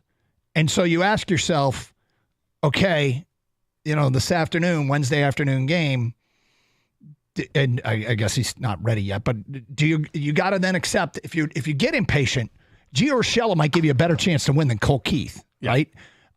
Chad Kelly being yesterday they played both catchers. Carson Kelly, yes. Carson Kelly. They played both catchers. Carson Kelly and Jake Rogers was the DH. So there are examples of them putting a lineup that's a little bit more veteran, but these are not probably future pieces of an organization that you hope is going to be winning in a big way. But that's why they're kind of in this weird place, because I understand playing the young guys. I think it's okay to play the young guys, but they're winning enough that I just want them to win more on a Wednesday afternoon than I want to see them develop Colt Keith, So yeah. I think the hope is that a month down the road that things really start to click with Colt Keith, right? Or that Wenzel Perez has continued to be the player that he is, or he hasn't dropped that much, and that, okay, this is where his level is, and he's going to be good. But because they do have such a high value opinion of the future for Colt Keith, otherwise they wouldn't have given him the giant contract they gave him. Yeah. You don't give contracts out to minor league players like that. And they did for a reason. They know there's upside with it. He struggled to this point, but once he gets it, they think that this is a guy that's going to consistently be really good. I'm excited to see what happens today because there is momentum from last night. They had great at-bats last night. And like I said before about the runners in scoring position, guys are getting on base or at least getting in scoring position. You just got to come up with a big hit. People want that opportunity to come up with that big hit. They capitalized on it yesterday. Can they move forward today and capitalize on it again? Phone calls, feedback. Carson Anderson will get to what you have to say on this Wednesday leading into Tiger afternoon baseball. Next hour, Terrion Arnold tells quite the draft day story. You'll hear it in the 11 o'clock hour. Here on 97.1 The Ticket. Hey, Twin Peaks has made a change for the summer. And your favorite bourbons and brews, well, they got a sexy new twist. Officially starting tonight is their tequila and cerveza parties. Wednesdays all summer long, they'll be featuring and sampling their best draft and bottles, along with their high-end and special tequilas. Twin Peaks girls will be in the hottest red lingerie, ready to help you cure those midweek blues. Samplings take place from 5 to 7, so get in early to see why it's the hottest night of the week. They'll even sample their excellent craft cocktails. And did you know, Twin Peaks has added more time to their daily party. All lodges are now open later, and that means an extra hour of happy hour Monday through Thursday night. Late night happy hours start at 10 p.m. Monday through Thursday and run to midnight. That gives you late workers and night owls an extra hour to take advantage of their amazing happy hour specials. Bring the crew over and enjoy amazing deals on shareable items, $3 fried pickles, $5 hand-cut and breaded to order mozzarella cheese bites. Wash it down with great deals like the $3 Wells and $4 tall domestic drafts. And buy a cheap round of shots for the group priced at $3.99. Come and see why Twin Peaks, well, nobody does it better. Find a location nearest you. Go to TwinPeaksRestaurant.com. Twin Peaks eats, drinks, and scenic views.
Doug Carr, Scott Anderson, 97.1 The Ticket. Talking Tigers right out of the gate. A nice win last night. Their first win on this road trip. This prove-it road trip that had gone so bad that we'd actually reached, Gator, as we like to call it, the y'all better win a game. This goes back, for people who don't know, goes back to when Gator was playing ninth grade football. Yeah. And Coach Muta Shamaka. That's right. His real name was George Bard. But he went with the name Muta. Every once in a while, I bust out the African name, Muta Shamaka. Muta Shamaka. So Coach Shamaka started the season telling you guys you were going to go 9-0, and then you lost the opener. We had 8 games. So it was 8-0, 7-1, 6-2, 5-3, 4-4, and I think at the point when we were 3-5 was y'all better win a game. When you were 0-5, and he was instead of saying you were going to go 3-5, he stopped with the we're going to win out speech. He always gave you the we're going to win out speech. Yeah. And he changed it. Y'all better win a game. So we have now used that term in the show and made it part of the show. Every once in a while, we will break it out. one of our teams will play a y'all better win a game, and we broke out that term yesterday. The Tigers had reached on this road trip 0-4 against the two best teams in the American League, a y'all better win a game. And they did. So thank you for coming through with the y'all better win a game. And now they try and it's funny how you could couch these things. You could try to win the series against the division leading team. You can. And hopefully you can lean on your American League leader in doubles. Well, again, presentation. Sure, y'all better win a game, win it. Win the series, that'd be awesome. League leader in doubles, he's struggling. You got into this talking about how if you want the young guys playing, you got to be patient to see the young guys. I don't think the fans have been impatient with the young guys. I think the fans have been impatient with Javi Baez, with Spencer Torkelson, and maybe with, if to an extent, it was Maeda. But I don't think they've been impatient with any of the younger players. I'm not talking about impatience with the individuals. I'm just talking about impatience with the direction of the organization. Okay. Because I'll give you an example. Playing a young guy is playing Colt Keith over Andy Ibanez. Andy Ibanez is hitting .364, 2 homers, 7 RBIs. Now, given a lot of it came last night, but even before last night, he was productive at the plate. He's a left-handed specialist. Yeah, and so Ibanez probably has earned more playing time than Colt Keith at second base. Without question, Ibanez will be in the lineup every time they face a lefty. Yes. And one of the other reasons why they brought up Valade and sent Meadows down is because 10 of the next 14 games are supposed to be against left-handed pitching, or maybe it was going into last night. I think it was 10 of 14. So expecting to see a lot of left-handed pitching, you want to insert more right-handed batters into the lineup. So we may not see Colt Keith play a whole ton. Now they're facing a right-hander today, so Keith will be in the lineup, I would imagine. But keep an eye on that. We could have platoon central here. And same thing, while Valade is still here, and I imagine that when Urshela is ready to go, the Valade goes down, that Kerry Carpenter will face all types of right-handed pitching and left-handed pitching. They might take him out of the lineup more often than not, or maybe just put him at DH or whatever the case is. But it seems like they want to get the better splits out there. Now, at some point during the season, if you are winning enough, you stop worrying about Torque getting out of the slump. Right? They are one of the most damning phrases in sports. They're parading Torque out there because they believe long term they will be rewarded for it. But at some point, you got to say, you know what, we got to win this game. And they clearly haven't reached that point yet. Because right now, Keston Hiura down at AAA has played in the majors. He's got 1,000 plate appearances. He's got more home runs, more RBIs, better batting average than Torque at the major league level, and he's doing fine at AAA. Now, I haven't been following. Maybe he's banged up. Maybe he's been slumping, whatever the case may be. But, we're not down in Toledo. But they haven't reached the point where they've shifted fully into go-for-it mode because they're trying to let their cornerstone pieces, Colt Keith, Spencer Torkelson, work their way through it. Now, that doesn't mean that Ibanez, like Wenceel Perez, for instance, right? Wenceel Perez emerges, and it's probably as big a reason as anything that they can move on from Parker Meadows is they got this guy. Yeah, the question was, could Wenceel, could he play outfield well enough? And he's shown that he's okay in the outfield. He's not Parker Meadows. Nobody is. No. A.J. Hinch said yesterday, Parker Meadows is probably the best defender we have in the organization, which I don't think is hyperbole. And frankly, I think he's one of maybe the top 5 best defensive center fielders in baseball. But it doesn't mean that Wenceel Perez can't play, because he can. Now, something they have done with Torque that shows that they're all right. Hang on, we there is more of an indication of winning. Without taking him out of the lineup, they moved him down in the lineup. This is a guy who was hitting third. Maybe you hit him fourth. Well, he's hit 6th and 7th in the last several games. You've seen him down in that middle to latter part of the lineup until he can show that he's bounced back and can hit. Now, he's responded with 3 doubles in the last couple games, or last few games. That's good to see. And it's a question of, can he hit that double when there's guys on base? Yeah. Can he do that? because that drives into runs, and that's where the value comes. Mark McComb says, guys, have you seen the prices at the ballpark? The price of the Bally's app. Scott Harris is on crack if he thinks we're going to pay top dollar to watch the Mud Hens North. Frankly, it's been so long since the Tigers have been fun to watch, I just no longer care. This team has been over 500 the entire season. They went seasons prior to this without being over 500. I understand that you want them to be better. This is easily the most competitive early season product they've had in 5 years. Yeah, they are better, by the way. Yep. A lot better. Now, are they... They're not a complete team. No, they're not a complete team. Now, as far as prices, okay, whatever you decide to do with your disposable income is your choice. Like, I'm not mad at you for that. But, Mark, I feel like you're missing a more fun Tiger team than we've had in a long time. They are just shy of being the 27 Yankees. Got it. But they are a more fun team to watch than they've been in a while. Now, are they fun enough to bring Mark and McComb back?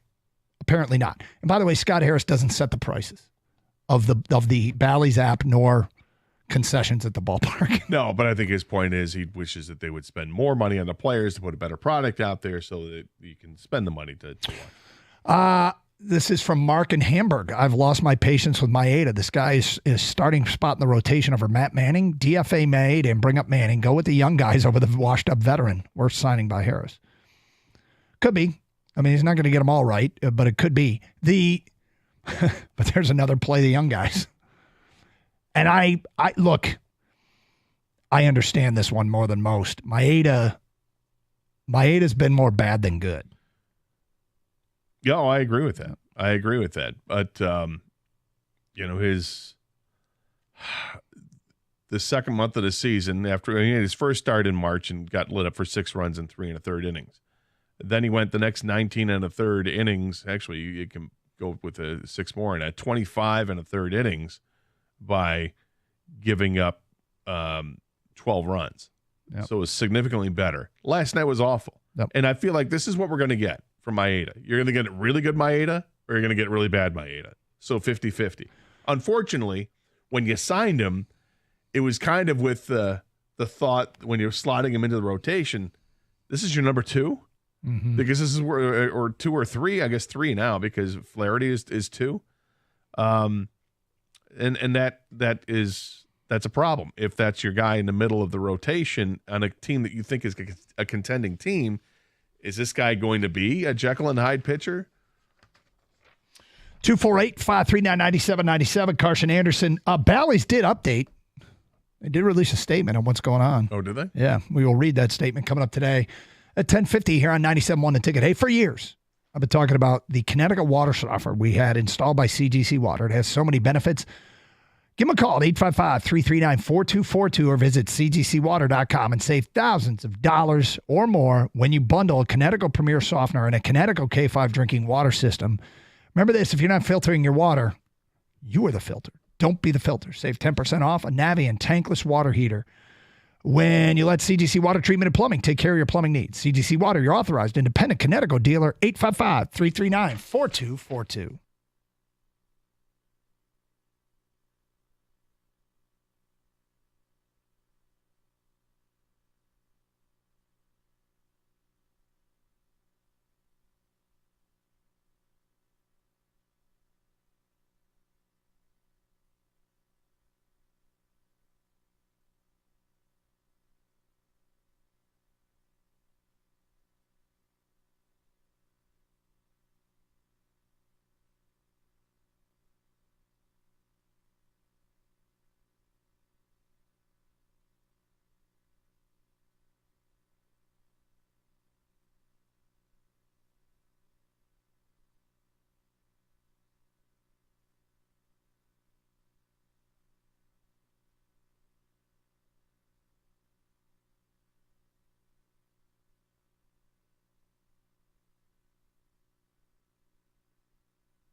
Reminder, you can stream the show with the Odyssey app. You can also stream Tiger Baseball with the Odyssey app, which I was doing last night. Sounded great. Dan Dickerson, Bobby Scales on the call, and we'll have this afternoon's game here on 97.1 A Ticket. I did have some refreshing issues last night watching it. Did you? Yeah, I had to restart one time. That's annoying. Now, I don't know if that's a problem with just my setup in the house and, the weak signal. I do have a Wi-Fi extender in the house that should correct that problem, but I don't know. That was me with Fubo last night. You know what you got to do? You got to pay for the additional overcharge, and they'll fix that. Oh, yeah? Yeah. Always can count on that. What about the True Coat? You're going to need that True Coat. All right. Wow. I set it up for you, man. You did. But you put the ball on the tee, and I actually hit it. Yeah. I knew to swing the bat. Doug Carson got a movie reference and ran with it. Yep. 248-539-9797.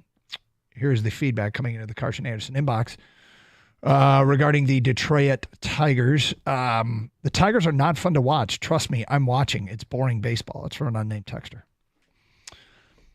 So I guess it depends on the eye of the beholder. I've said this before, and I realized I said it yesterday, and I thought, I wonder how much blowback I'm going to get, but it's how I really feel. I don't love the incomplete baseball team, but I would rather have a team that can get people out than a team that can't get people out. More than having a team that wins slugfests. Like I prefer this style of baseball, winning 2-1, 3-2, than truly to last night's game. Although last night's game, an 11-7 game, featured some elite pitching from the Tigers because it was all from the bullpen. Yeah. Maeda gave up the 7. The bullpen came in and shut it down the rest of the way. And by the way, when you make the wrong calls in the bullpen, the manager takes a ton of heat. This guy's a maestro with this bullpen. Well, because you're never going to get a perfect bullpen. Or a perfect rotation, unless you're the Braves of the late 80s into the 90s. But it's a situation here with this team this year. It's a really good pitching staff, and A.J. Hinch deserves credit, and Chris Feder deserves credit for getting these guys ready and pushing the right buttons of who to face whom. So this unnamed texter says they're not fun to watch. It's boring baseball. Fair enough. It's like I said, eye of the beholder. I see a team that's 19-17 that has trouble offensively. I prefer this to a team that's 19-17 and winning every game like they did last night. Well, one thing would correct it quickly to turn around, make it exciting. That's if Torkelson started hitting home runs. Because that's a thing. You can't ignore it. It's the elephant in the room. It's the big 0 attached to his chest. It's like the 2 has fallen off the back, and now it's just 0. And it doesn't say 20 anymore, Doug. It just says 0? It says 0. Yeah. I feel like that's something Caputo would say. Okay, the number 2 is falling off Smith Torkelson's back. Just says 0. Big old donut up there. Okay, because he hasn't hit a home run yet. I don't know if you know that kind of stuff. But it has to. It's obviously it's being addressed almost every day. The media is talking about Torkelson, asking AJ Hinch has to talk about it every day. And he's got to talk about it every day. And AJ is just steady Eddie when it comes to this stuff. He knows he's going to get the questions, and he answers the questions as best he can, and with the way that he's trying to be more positive about it. But he also, kind of put it out there over the weekend after the game on Friday night. Tork's got to be better. He's going to find himself next to me on the bench. And he went out there the next day and went over 4, and then the Sunday he hit 2 doubles. And then I think he had a base hit and a walk on Monday, and then had the double yesterday. So still hasn't hit the ball out, but when that happens, and it will happen, I don't think Torkelson's going to go from being a guy who hit 31 home runs last year to a guy who hits like 9 this year. From an unnamed texter, it's funny and sad Perez has more home runs than Tork. I really want to see Tork get hot. Unnamed texter, under the radar, Bias had an awesome game. I wish he would keep that Gold Glove play going. Yeah, he sounded good. Stephen Dearborn, Colt Keith has been rough, but I just have a feeling this guy needs to see more MLB pitching. Guy can rake at AAA. He's not striking out an absurd amount. No, he's not. Just needs to find some holes and try to get good contact. I'm not ready to see him down yet, but if it needs to happen, then I trust the decisions being made. Well, Steve, you have a very pragmatic approach. They're in a weird place. They're competing enough that they want to win. I'm not sure their best lineup includes Colt Keith and Spencer Torkelson right now, but they've been both in the lineup more often than not. They finally pulled the plug on Parker Meadows. If you are a young guy that they think is a part of the future, you're getting the opportunity on this roster this year to work your way through it, but that's not infinitum. Like eventually they have to say, all right, we got to win this game. Well, Colt Keith has not struck out that much. He's got 101 at-bats on the season, and he has struck out a total of, it's a lower total, 19 times. So it's a 19% strikeout rate. That's not terribly high by today's standards of Major League Baseball. And that's a reason why he hasn't been sent down, because it's not necessarily that he's so overmatched. He just hasn't found the right stroke where he's hitting the ball hard. He's hitting it. He's just not hitting it hard just yet. Now, the starting lineup is out. Yeah, we'll get to that coming up.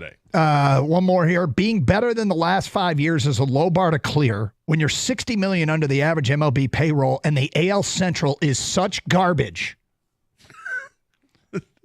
4 teams over 500 are playing in the AL Central. Are the 23-13 Guardians garbage? No. Are the 20-15 Twins garbage? No. Are the 21-16 Kansas City Royals garbage? No. But the 19-17 Tigers must be garbage. Are the White Sox? Yeah. Well, the White Sox are awful. And given they feasted, these teams have feasted off the White Sox. Yeah, well, I got it, but I think is it fair to call this division garbage right now? No, Doug, it's not. It's too easy to say that, right? They're 10, 15, 20, 22 games over 500. The top 4 teams. Those top 4 teams are also 16 games over 500 against the White Sox, which means they're 6 games over 500 against the out of division opponents. So they're still winning at over 500 pace outside their own division, which you can take it for what it's worth, but that's not garbage. No, it's not. Cleveland has a winning record over the East. Kansas City has a winning record over the East. The Twins are 2-4. The Tigers are 2-4. Guess who else has a winning record over the East? The White Sox. Weird. The White Sox are 3-2 versus the East and 2-18 versus the Central. Yeah. So, I just think that's a mischaracterization of what we have seen so far. All right, Cater. I mentioned I'd get to this, and then we'll get to your phone calls. Bally's has released a statement on X. They write the following: update for Xfinity customers. We have made best efforts to reach a mutually beneficial distribution deal with Comcast. Their refusal to broadcast games while we continue the conversation is disappointing and, above all, hurts the fans. Visit saveourlocalteams.com to learn more. All right. So, from what I understand, the big issue between the two is that Comcast wants to put Bally's or Diamond Sports, whatever, as part of a new tier or a higher tier package that will cost customers a little bit more. Mm-hmm. What Bally's wants is to remain on basic cable so they can reach a larger audience, because obviously the more specified you get, the smaller your audience is going to be. Not everybody has HBO or Showtime. Not everybody wants to have the SEC network and all that, right? Mm-hmm. You have to pay for it. And right now, the way, or at least before they couldn't reach their agreement, Bally's was on basic cable. So that's what the crux of the problem is. So is this something that's going to get worked out quickly? I read an article earlier today from Barrett Sports Media that the article says, is Major League Baseball rooting for Diamond Sports Group to succeed or fail? And it makes a very strong argument that they would love to see it fail, because Major League Baseball would then swoop in and take over all of baseball and put it onto one kick-ass app, if you will, where there's no blackouts or any of that issue, and then they would deal with it. But in the meantime, Diamond Sports is still trying to work things out. They've got this bankruptcy thing that if they emerge from it that in the next month, you might see games on Amazon Prime. But it was just an interesting article, and it says, until it's over, though, the RSN model, which is Regional Sports Network, still matters, which is why Comcast Xfinity and Bally's Diamond will work things out. Among other things, Diamond Sports Group needs the revenue, even at a reduced rate, if it's going to successfully emerge from bankruptcy next month via an Amazon-backed plan. So this article seems to think something's afoot. It may, who knows how soon it happens. And this is just talking strictly baseball. It mentions about, hey, what happens when basketball and hockey are involved. But right now, with baseball, they look like they want to get a plan done. 2024, man. What a time to be alive. I can watch DCFC on my local cable subscription, and I can't watch the Detroit Tigers. Who? Detroit City Football Club. I can watch DCFC. Michigan Panthers? I can watch DCFC, Gator, and I cannot watch the Tigers. We can also watch the Michigan Panthers, and we cannot watch the Tigers. Can I watch soccer? Yes. Okay. Did you see what they did last night? Who? DCFC. No. I was watching the Tigers. They beat the Houston Dynamo of MLS in the U.S. Open Cup. Oh, that is good. Yeah. I mean, that's a second-tier professional sports team beating the highest-tier professional soccer team we have. Good for them. It is pretty cool of them. So I meant that's as sincere as I can. Well, they were down. Good This for U.S. them. Open Cup's kind of a neat idea because they get MLS teams playing against lower division teams in a giant bracket style thing. This is to advance to the Sweet 16, if you will. And our DCFC team beat the Houston Dynamo in PKs, went 11 rounds. The goalie made the game-winning kick. Penalty kicks went 11 rounds? 11 rounds, and it was the goalie that sealed the deal. How many penalty kicks were missed? I only think a couple. Well, but too many. It's pretty cool, then. Anyway, 248-539-9797. More of your phone calls and feedback coming up. 97.1.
Brought to you by Beninati Pools. After taking down an MLS championship team, Detroit City Football Club is riding high as they reach the U.S. Open Cup round of 16 for the first time in their club's history. The voice of Le Rouge, Neil Rule, loves to see it.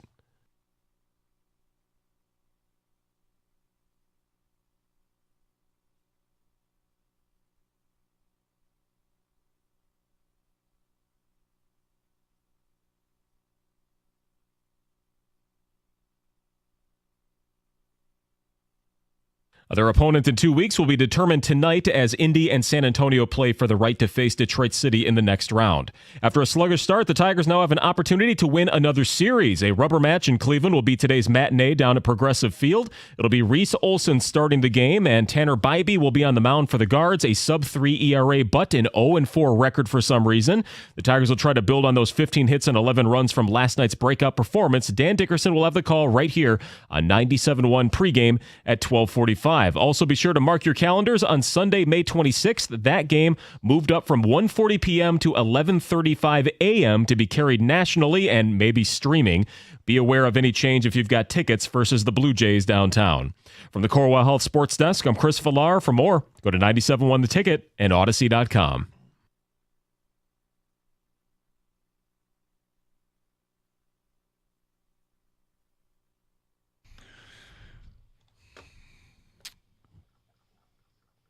Doug Carr, Scott Anderson, 97.1 The Ticket. 248-539-9797. Terrion Arnold said something, Gator, that I think very interesting. Yeah. About the draft. And we will get to that coming up today at 11:20 here on 97.1. So Tigers win last night, 11-7. 2 games over 500, 19-17. Can gain another game on the Gribe with a win this afternoon. And it's been a rough road trip, maybe a bit of an eye-opening road trip. Tigers are in a weird place of playing the young guys but still trying to win. If they were playing a game 7 today, I'm not sure Torque would be in the lineup. But that's what kind of what we were talking about, is they're in this strange place where they feel like they really want to test the cornerstone pieces of the future. And so they're allowing guys some opportunity to work their way through it. But that means some guys who might not be earning playing time are getting to play when your better chances to start are Schilla or Carson Kelly or whomever. 248-539-9797. Tiger text. Keith will get 400 at-bats before he gets sent down. He is different than Meadows because he hit well at AAA, where Meadows was just average hitting at AAA. Yep. He'll probably, I don't know if he'll get 400. Well, he might not go down to the minors this year. I think if he continues to hit below the Mendoza line, which is 200, if he continues to do that for the next, through the All-Star break, then maybe they might do something like that. But they're being very patient with him. And as pointed out earlier by another ticket texter, he doesn't have a high strikeout ratio. This is a guy who's putting the ball in play, and he's had some outstanding at-bats. He worked remember the one count they worked into a bases-loaded walk against the Yankees. And he's had some really long at-bats, which is encouraging. He's just not stinging the ball just yet. He is in the lineup today, but he's the DH, which is interesting. So they have Ibanez playing at second base. Colt Keith is the DH. Torkelson's at first base. McKinstry's playing third. Are you doing these in order? No. Would you like me to? I can start off. Riley Green leads off. Andy Ibanez is playing second. Wenzel Perez is playing center field. He'll hit third. Kerry Carpenter is in right and hitting fourth. Colt Keith, the DH, hitting fifth. Torkelson hitting sixth is the first baseman. Interesting, Colt Keith before Spencer Torkelson, but I think they want to go lefty-righty type thing, although Carpenter was hitting before him. McKinstry's at third, followed by Javi Baez at short, Jake Rogers at catcher. Okay. So interesting that they're just moving the lineup around, that Colt Keith is a DH and not in the field. So they think that Ibanez is better defensively than Colt Keith. I wonder how many times A.J. Hinch has used the same lineup in back-to-back games. It does not feel like it's often. I wonder how many times A.J. Hinch has used the same lineup. I don't think it's often. No. Because Torque's been all over the place. Riley Green's been all over the place. They have him leading off. They have him hitting third. Had him hitting fourth. They feel like they've moved Carpenter around. They've moved Colt Keith around. Javi Baez started higher in the lineup to start the season, and now he's hitting eighth today. But whatever he's doing is working from an AJ Hinch standpoint. They're 19-17 to start the season. Let's hope that they win this game today, get the series win over the Tribe, or the Gribe, I should say, and then move on to Toronto coming to town this weekend with the new unis. Sherry in Belleville says, I can be patient with the young guys struggling. What I can't be patient with is management not giving the young guys a good veteran bat to help them when they are sitting in the dugout. Okay, so if you look at the young guys, Parker Meadows and Cole Keith were the bottom of the team in batting average, .96 and 158. We all know Torque struggles. What you're not patient with is a veteran bat that can help them when they're sitting in the dugout. There's not like some veteran bat hitting whiz guru that solves all your problems while you're sitting in the dugout. That's what your coaching staff is for. You can't take up a roster spot with a veteran that's just essentially coaching your guys. Well, is that, or do they want somebody signed before the season began? What I can't be patient with is management not giving the young guys a good veteran bat to help them when they're sitting in the dugout. That sounds like they want. Well, they wanted to add, I think that person wanted to have a veteran bat in the lineup in addition to playing the young guys. Had they gone out and signed, who's a third baseman? Chapman. Had they signed Chapman, would he be better off sitting there in the dugout next to Colt Keith and talking him through the struggles because the Tigers don't have that veteran bat that's been there and done that? I don't know. I'm sorry. I think that has limited impact on what's happening and manifesting itself on the field. And the irony is they could have got Chapman and two of the more productive offensive players are guys playing third base. Well, right. Vierling and Urshela and the offense from third base has been more than acceptable. Yeah. Right. What's unacceptable is the lack of offense from straight up the middle. Yep. Catcher to second to short to center field. And I don't know, is this person calling for Miguel Cabrera to come back and just sit on the bench for a week or two? Yep. All right, so we went over the lineup there. You've got it. Tigers this afternoon taking on the Cleveland Guardians, final game of the series. All right, so a couple things here before we get into this Terrion Arnold stuff. NHL draft lottery was last night. Apparently ESPN completely screwed up the broadcast by showing the draft order early on, teasing it, and it might even put it out there on social media before deleting everything. And I sent you the graphic before it was released. Kind of amusing that they completely screwed it up. It might be totally ESPN's fault, but it feels like only the NHL would have their draft order unveiled before their unveiling show. But the Wings stay at 15. No way. What? Yeah. There was a 99.5% chance or whatever it was that they were going to stay at 15. And you know what? It happened. Mm-hmm. Odds are in their favor, Doug. Yep. Odds have been in their favor that they've had higher picks in the past, but it's never really worked out that way. But games did carry on. Double overtime winner for the Rangers over Carolina. The Rangers up 2-0. Colorado beat the Stars. Oilers and Canucks begin tonight. One piece of good news for the National Hockey League, according to Front Office Sports on X. The Bruins Maple Leafs Game 7 averaged 3.2 million viewers on ESPN. It ranks as the most watched first-round game since 2012 and the largest first-round Game 7 audience in NHL history. Well, that's good. Yep. So people tuned in for that Game 7 between Toronto and Boston. Wonder how that contrasts with the Game 7 with Dallas and Vegas. That information I don't have. No, and I didn't expect you to. Front just office, throwing it out there. Front Office Sports went on with that. Here's what I'm a little disappointed with, and of course, there's nothing that's going to change it. It's just that this is how things go with playoffs that we've always been used to, particularly when the Red Wings were in the Western Conference. I hate the 10 o'clock starts. I hate it. And for a sport that I love like hockey, that I definitely want hockey to gain momentum and get more fans so that people can, once you experience it, I think you just fall in love with hockey, particularly if you go there in person. Mm-hmm. But the biggest stars in the league play on the Edmonton Oilers. Mm-hmm. Some of the biggest stars in the league, if not, well, certainly the biggest star, but there's some other guys that are really, really freaking good.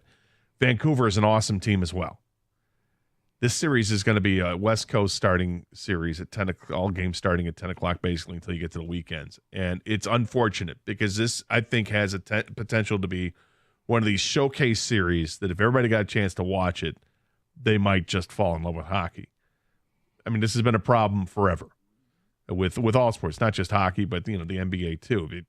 Games start late. We didn't get to see the Lakers forever, Right. But this is just a situation. I'm hoping it's going to be a great series that goes long, so you get games over the weekend that everybody can see. Doug Carr, Scott Anderson, get to Terrion Arnold's pre-draft conversation, including did a coin flip actually impact Detroit?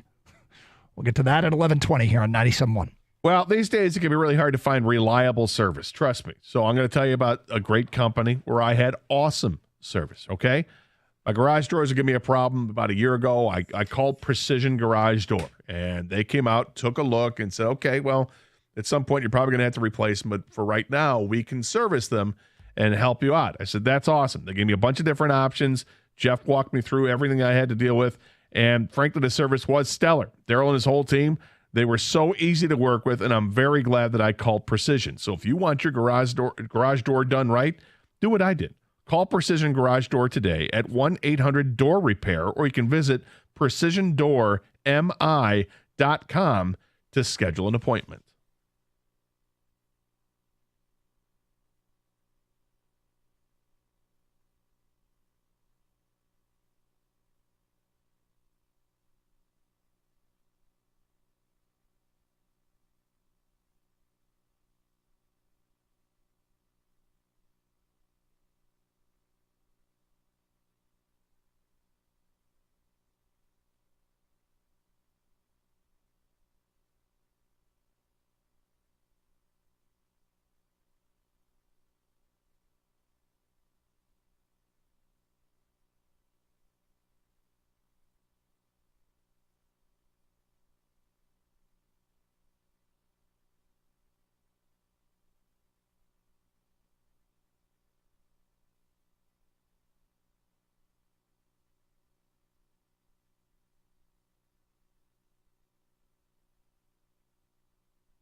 Doug Carr, Scott Anderson, 97.1 The Ticket. Open lines, 248-539-9797. See the good news?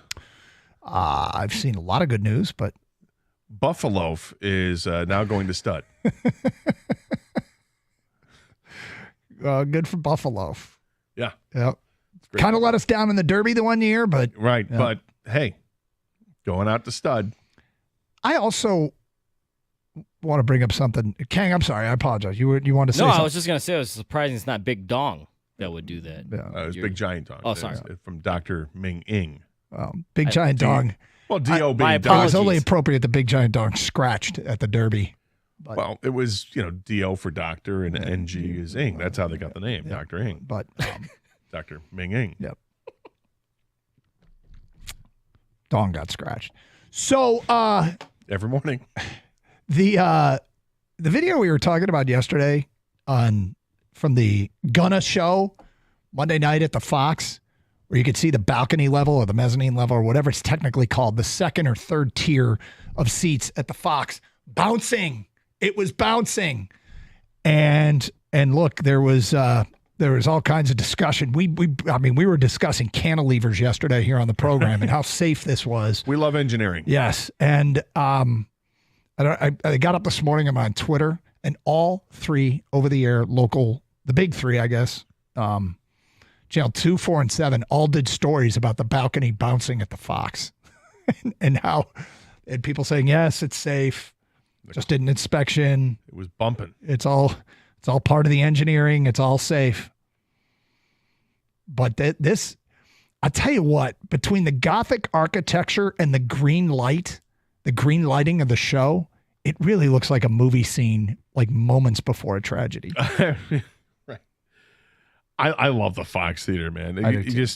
You got to get there a little bit earlier. Don't go right to your seat. Go walk around that Mm-hmm. place. It is a beautiful, beautifully restored older building. Yep. Amazing architecture, and apparently engineering. And we got a lot of calls and traffic about it yesterday, and then local news shows all. Apparently, this became quite the social media post. It was a thing. Yep. I'm not saying we made it a thing, but it was a thing. That's for sure. Okay. So Terrion Arnold was on a podcast called the Next Round Podcast. I guess it's out of Alabama. And he was talking about the pre-draft stuff, meetings with teams and all things like that. And it started with him telling a story about a meeting with the Lions and kind of went roundabout way as to how he ended up here. And this is Terrion Arnold talking about pre-draft meeting with the Lions and other stuff.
Okay. Quite a story. It is quite a story. Let's start with this. I don't know if the Raider person that called him actually meant that they flipped a coin or was just using a term. Hey, man, it was flip of the coin. We decided to go with Bowers. Or they actually did flip a coin. Can we hear that again? I'm sorry, Kang. Can we hear that part of it again and see how he presented that the Raider guy, did they actually flip a coin? Sounded like it.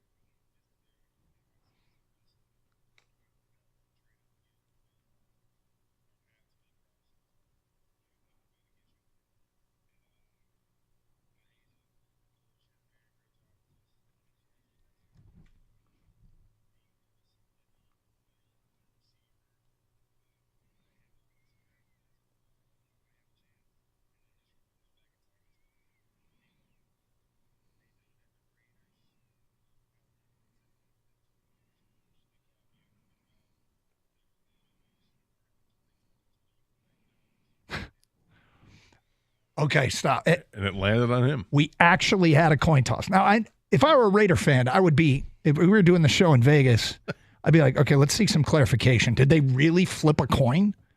I don't care whether they did or they didn't. I can understand being torn on two prospects. If you're going to solve it by flipping a coin and you're telling people that you did that, you are the most incompetent organization in sports if that's what you're doing. That's not conviction. You know what I mean? Like Brad Holmes has conviction. yeah. So when my summer sports is our idea yesterday was, hey, you got to send in your draft board at the end of the draft. Every team has to do this. Every team has to do it. So you tell me the Raiders send theirs in and it says Brock Bowers right next to the name Terrion Arnold and it says coin flip. They don't have one guy ahead of the other. If it comes down between these two, we got to flip a coin. For a team that took a tight end last year, Michael Mayer, and they took a tight end again, if I were a Raider fan, I'd be so livid. I'm hoping for their sake, like I really care. Thank it's a you figure, for doing it. Well, it's a figure of speech, but yeah, exactly. I'm glad it landed on Bowers. I'm so glad it landed This on is Brock not Bowers. really a Detroit topic. If we were in Vegas, it'd be a massive topic seeking clarification. But it's not really a Detroit topic. But if Terrion Arnold goes along to be an elite corner, and we got him because of a coin flip. I've always talked about the pendulum of good luck and how it feels like the pendulum of good luck has gone against us forever. That would be an example of the pendulum of good luck swinging back for us. What does it say about the prep work of the Raiders if this is true? If it's true? Because we talk all the time about what a ninja that Brad Holmes is, how well prepared he is. He's got his bucket of first-round graded players. Yep. You know they have them ranked. They're the guys that he wants to go up and get. I mean, what prep work are the Raiders doing where they get to the point it's a 12 pick? Guys, we're on the clock. I don't know. Oh, I'm just so torn. I don't know. What do you got, Jim? What do you got, Al? Oh, I don't know what we should do here. Everybody, who's got a quarter? I got a quarter? No, we don't have that, man. Everything's, digital these days. Who's got money on it? Anybody got anything? I got a dime. Here we go. Flip it. We're going to run out of the clock. I mean, you don't just have it ranked. You go down the list of my top 5 players that we could take in this draft, or, we got 3 quarterbacks, and it's Brock Bowers, or it's Terrion Arnold. Yeah, you've got the app. There's another app for Doug on his phone. It's the coin flip app. You can do that. But that's where you're going Heads, to? it's Bowers. Tails, it's Arnold. Go to the randomizer, please. There you go. It's Arnold. Tails, it's right, Arnold. The randomizer. I mean, what? That's what they You say. don't have that. Thank God we have Brad Holmes, who has conviction about the players. Now, he latches onto a guy he loves. He's going to try to go get him. And then he says, yeah, they said that they wanted to move up to 15. They were even talking about trying to move up to 15 to get me. Thank goodness it worked out the way that it did. He was there at 24. They made the move. The Cowboys are like, yeah, we'll take more draft capital and still get the guy we want. It sounds good. Awesome. The weird part of all this is it may just be a phrase that we had to flip a coin. We flipped a coin. But he said it and it landed on. I know. So that's one thing. The other thing, though, is the Jacksonville aspect of it, which is interesting. We'll get to that coming up today at 11:31. It's Carson Anderson, 97.1, The Ticket.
Doug Carr, Scott Anderson, 97 on the ticket. Hey, Siri, heads or tails?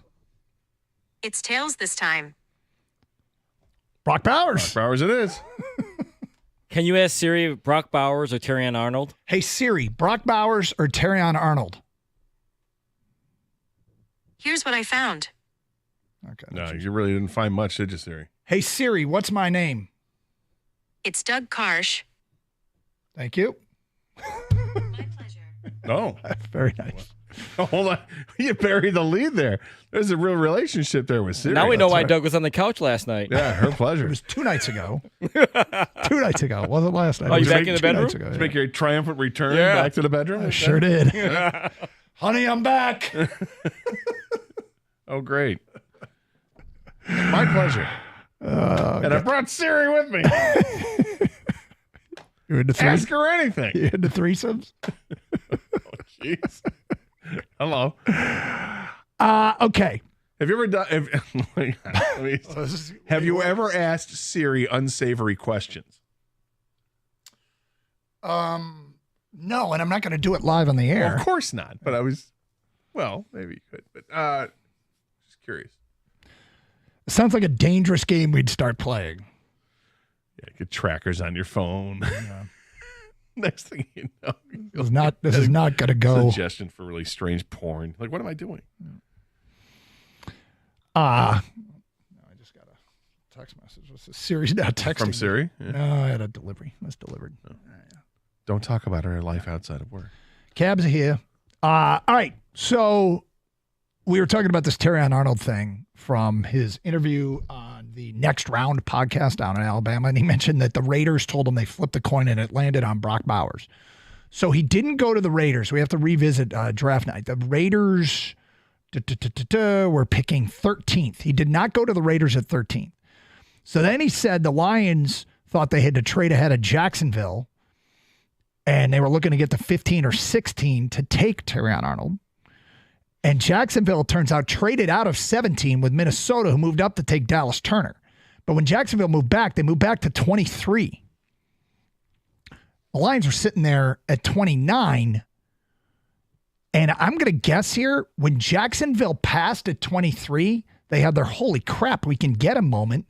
And they traded up with Dallas when Jacksonville passed. Now, my guess is it would stand to reason that the Lions probably tried to trade with Philly at 22 to get ahead of Jacksonville. But Philly said, no, we want a corner. And they took Quinyon Mitchell.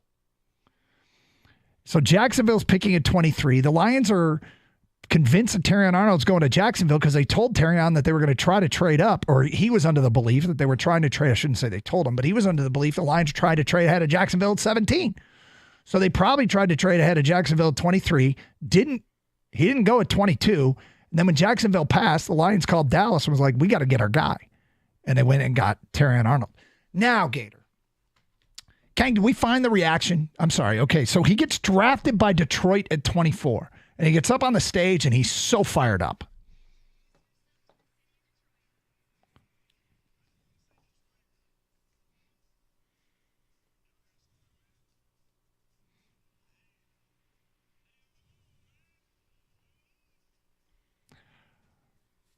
That is one of the greatest reactions we've ever had. Now, the draft has changed. Every player didn't walk out on the stage and take the mic and turn to the home crowd. Say giraffe or giraffe? The draft has changed, not the giraffe.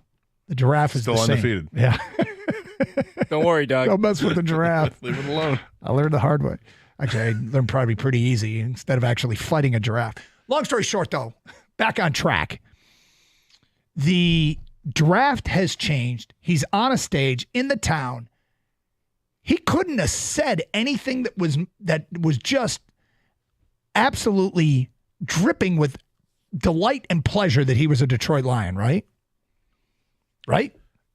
He seems very happy. Okay.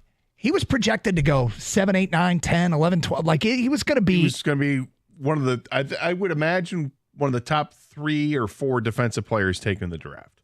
You had a couple of edge rushers and you had a couple of corners. The financial realities of that night are a year ago, the pick at 10, and I finally looked this up. I've been talking about doing it forever. You've been talking. It's about time I got around to it. The pick at 10, Darnell Wright of the Bears, signed a 4-year, $21 million deal with 12.25 guaranteed. Okay. The pick at 24 last year was Deonte Banks, $13.5 million. So, roughly $7.5 million less. Did it say how much guaranteed? 6.88. So half the money guaranteed. Half the money guaranteed. From a financial standpoint, Terrion Arnold could have been looking at that night through a prism of a massive financial hit. And he wasn't at all. Not at all. He was stoked to be a Lion. And I don't, I'm trying not to be a broken record on this, but the reality is Detroit is a coveted place to be. Now, it could be a little bit of playing to the crowd, right? He could have been playing to the crowd to a certain extent and having his moment. I mean, nobody else in the first round was going to get the reaction he did, so he leaned into it. But he wasn't, in that moment in time, he wasn't coming across that he was worried about the money aspect of it at all. No, and I think for him, just based on videos that I've seen of him either as a child where he's, talking about how much he loves football, how much he wants it, and all that, to the video of him on draft night. And then hearing coaches talk about him, Nick Saban talking about him, and Brad Holmes talking about him. It seems like the money is the furthest thing from his mind when it comes to this. He is living for the opportunity to finish out his dream, which is to play professional football. And he's got this opportunity in front of him. He's not going to let it slip past. And look, the money he's got is going to be life-changing money. And if he gets a second contract, if he's good enough, if he is what he expects to be, all that takes care of itself. So the Lions yesterday signed C.J. Moore to a contract that appears to be a 1-year, $2 million deal. Special teams backup safety guy. They don't have a lot of depth at safety, so they needed somebody that would fulfill that role. You're a little bit disappointed because there's some quality safeties out there that you've actually been publicly talking about for a while. Yeah, Quandre Diggs is out there. You got Justin Simmons. He's out there from the Broncos. Both of these guys are really good safeties. There's, I think, Jamal Adams is out there still. And this roster is pretty well built. Mm-hmm. I don't know how many spots the Lions have on the roster strictly for special teams guys, right? So if that's what C.J. Moore is that going to stop them from getting another safety? Still got plenty of cap space. I know they have cap space, but do they have roster space? Because then they also go out there and sign Kyle Peko, defensive tackle, who played last year with Tennessee, and Terrell Williams, the defensive line coach, who's now with the Lions. Yep. He's a veteran in the NFL. He's been, okay. He's been nothing special, but another depth guy. I don't know how many roster spots are open for this team. And how many of these guys are? Look, it's an easy cut casualty if you need to, I suppose, because the money isn't terribly restrictive there. But the Lions drafted Wingo, the defensive tackle from LSU. Yep. I'm hopeful that he can make the team. And is he going to be better off than Peko is? I don't know. And Broderick Martin is still obviously they're committed to him, and Unzarike could be the guy who's the casualty when all is said and done. But there are moves that are being made that I hope aren't going to prevent them from making a more impactful move. But in the end, you trust the ninja.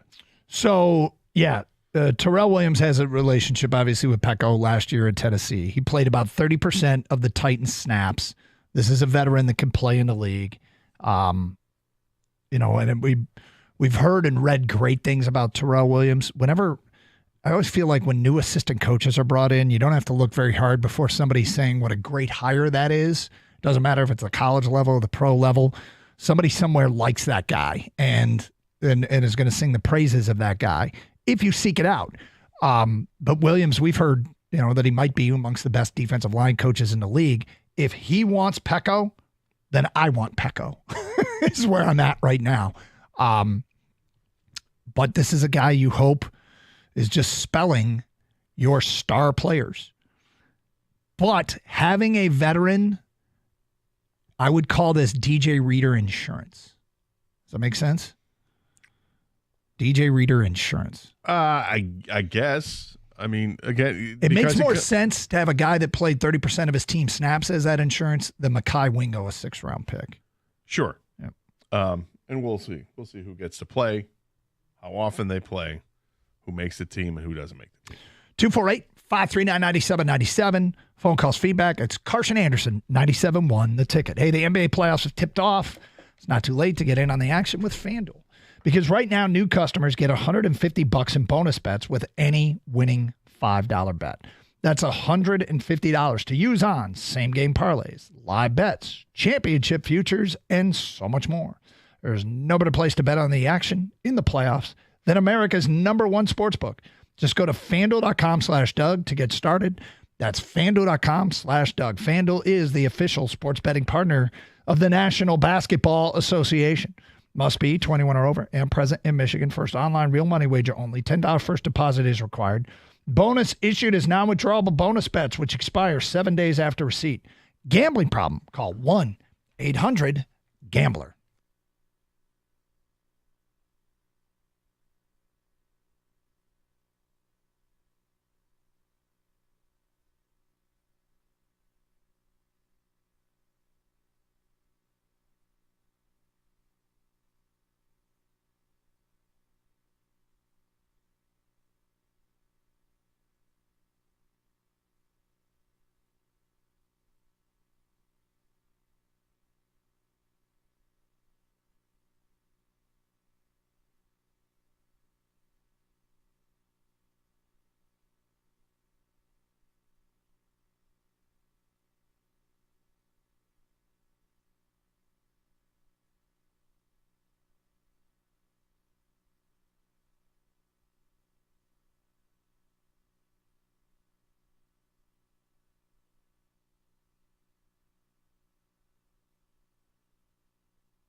So you referenced something in your show sheet, but I don't know the details.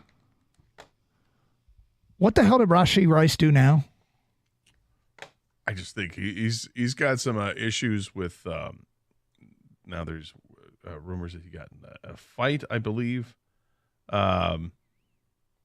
got. I think I got to find the story. Saw it on ESPN. Yeah, he's a suspect in alleged assault in Dallas.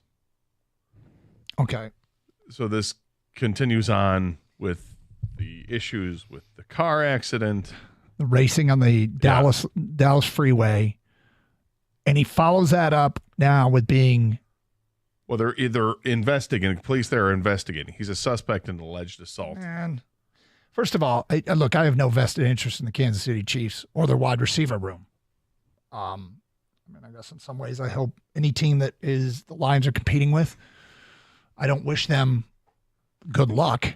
But I don't want to see this guy waste away this opportunity. I can't stand seeing young people, and I guess part of it has to do with having kids around that age where you go, okay, young, little life experience, unprepared, massive decisions that can ruin everything.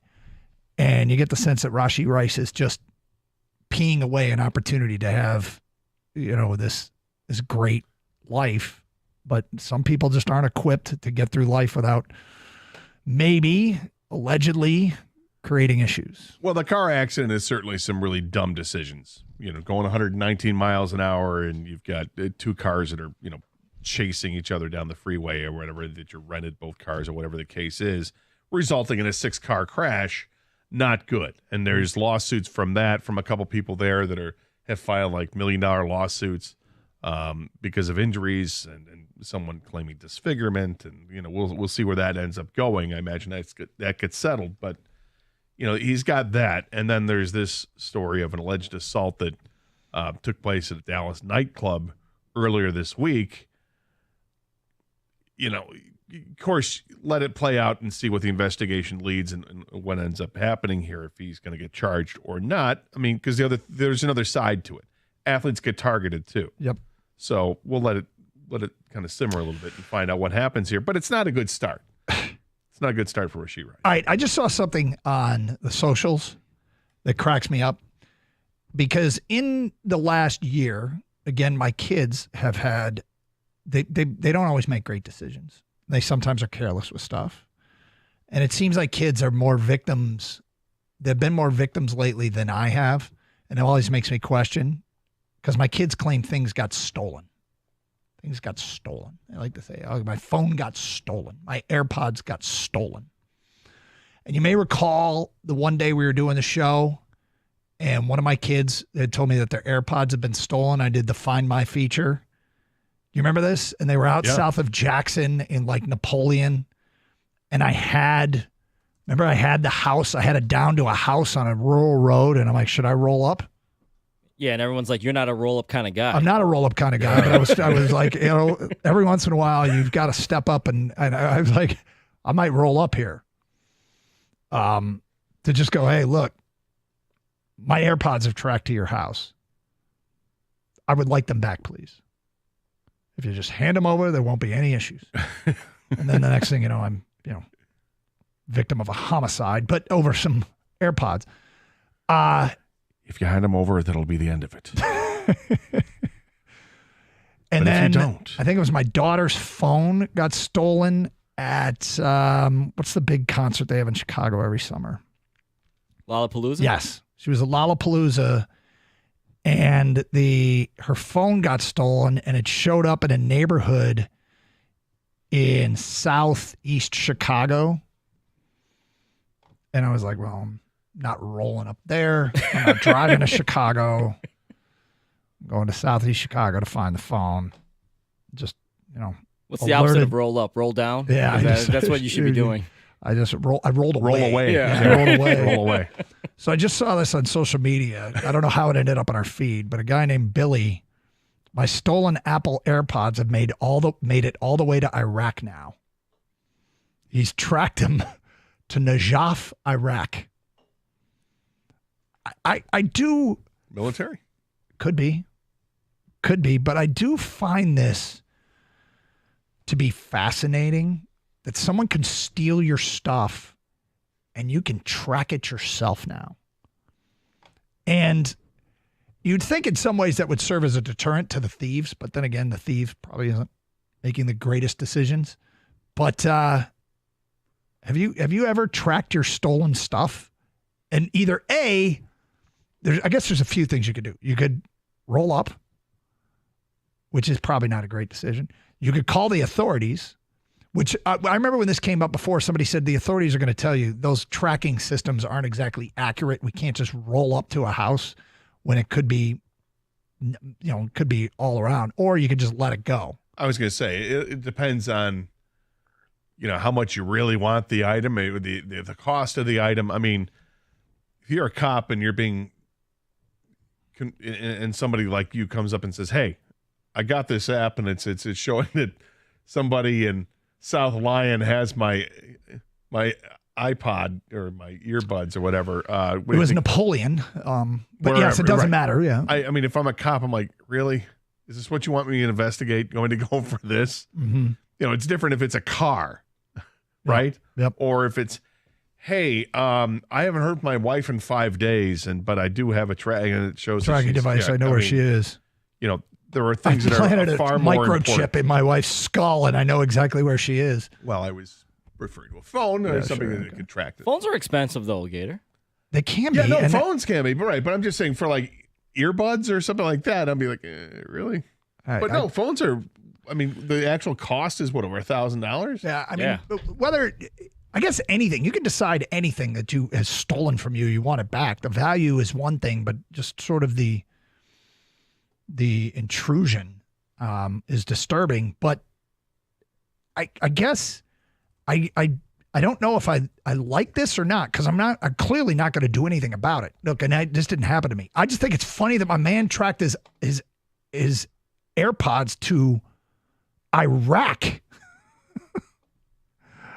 It sounds like he's based out of Ohio, and they've made their way to Iraq, which is amazing technology. Yeah. So I just Googled this because I wanted to know the answer. So because the iPhone can exceed $1,000, yep, that could be a felony in all 50 states because it goes over $1,000. Okay. So now, is that something that could be tracked and worthy of tracking, or more importantly, a deterrent not to steal an iPhone, because they do have trackers on phones? Wow. You would think. Although I think if you got people that have this ring of stealing iPhones, they know where the trackers and are. they on the also phone, probably they can don't disable it. Yeah. And it's a good chance that my man's stuff who's in Iraq, he didn't. The person who stole them isn't the person that has them in Iraq. There's a good chance that he's sold those things to somebody and they ended up over there. But have you ever tracked anything stolen from you, Kang? No, I'm trying to get my kids to swallow my AirPods so I can track them, though. No, I have not. Fortunately, my kids are at the age where they still tell the truth, Doug. So if they do lose something, they just tell you. Yeah. but I have not. I've been lucky, knock on wood, to all my stuff is still with me. What's funny is my Track kids. pizza. You can track pizza. I track that, a lot of orders, online orders. That stuff I track if I've UPS tracker or stuff like that. But not like, do I have any kind of what do they call it? Air tags or something like that? Apple has that. Or yeah, I've got one for my car keys and my wallet. We got them all for our now kids. you have them for your keys. Does Lois have anything? Yeah. Okay. Yeah. So you can track Lois if she gets loose. Yes, technically yes. Wow. And is it like on her collar, or did you go with the full? Can you get them embedded? Well, she has been chipped. Okay, but that's what not I'm looking for, that's chipped. not. But that's not going to be like to track her down. That's just if somebody finds a dog, and then they can locate the chip on her, and I think maybe it has information there. But it's not like it shows up on the computer screen like where there she is running at, she's in Southfield. No. Feel free, if your dog gets loose and you can track where she is, feel free to roll up. There's a different, I have a different tracker for that. I believe it's on her collar. The chip is just her dating profile, Doug. Ah, gotcha. Right. Likes and dislikes. Yeah. Swipe right. Yep. Tim, you're on 97.1 The Ticket. Hi, Tim. Hey, good morning, guys. What's up? Got an ironic story for you that just this past weekend, my daughter just briefly ran into Myers with a handful of friends to grab something.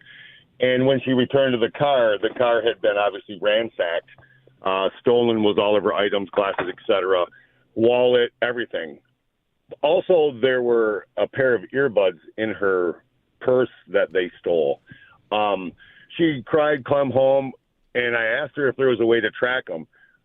We actually were able to track them where she found the case where they threw it in the trees, and the police actually found the car that one of the earbuds were in to actually, how would you say, apprehend the culprits. But we actually got back all of her items once the police arrived and went into people's apartment. So those things are super accurate to find. It worked. The police responded, and you got all her stuff back, huh?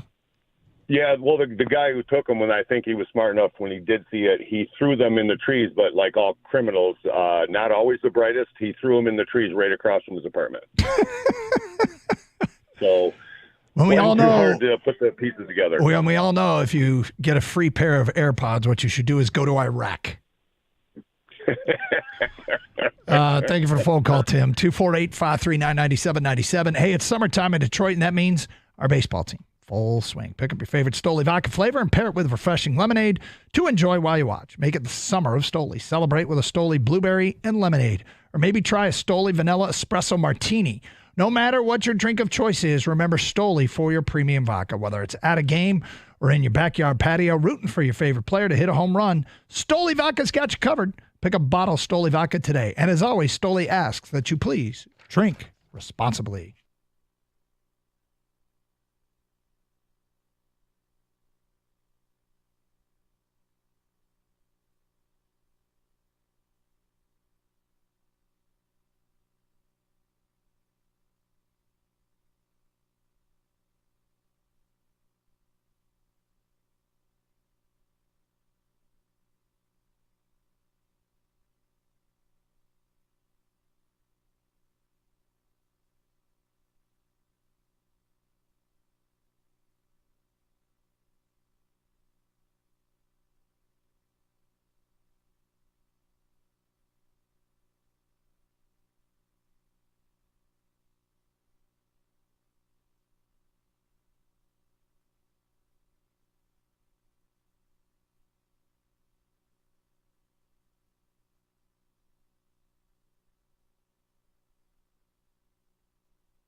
All right, feedback coming in.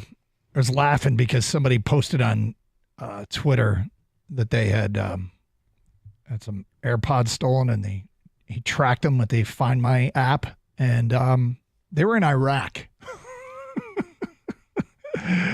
And it made me harken back to the 2 times my kids have had stuff stolen or they lost. The more likely scenario is they lost their stuff and told us it was stolen. But we were able to track. One was AirPods to a house in Napoleon, Michigan. And the other was an iPhone to a house in southeast Chicago. And, you know, I'm not a roll-up kind of guy, but especially with the AirPods in Napoleon, I'm like, maybe I'll roll up. Feedback coming from an unnamed texter. I'm a cop in Metro Detroit. All caps.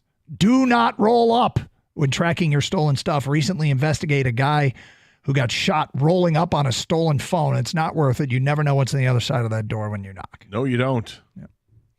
Can't call the police for AirPods, but a $1,500 to $3,000 phone or iPad is certainly worth involving the police. It's from an unnamed texter. That becomes a felony. KJ says, I got my truck stolen 3 months ago from an auto shop it was getting fixed at. Never thought I'd have a vehicle stolen. Next text, I've had 2 different people at 2 different times knock on my door in my apartment asking if I had their AirPods or iPhone. I'm not a thief, so I was not happy, LOL. Yeah, I mean, that's the accuracy of these things isn't always accurate. How about that? The accuracy isn't always accurate. Well said. Yep. These are the kind of tests that we pass when we're applying for these jobs. Yes. Without question. Yep. And I passed with flying color. Okay. Well, what color would you like to use? Tigers this afternoon back in action at Cleveland. Nice to see them score some runs last night. They do indeed have bats.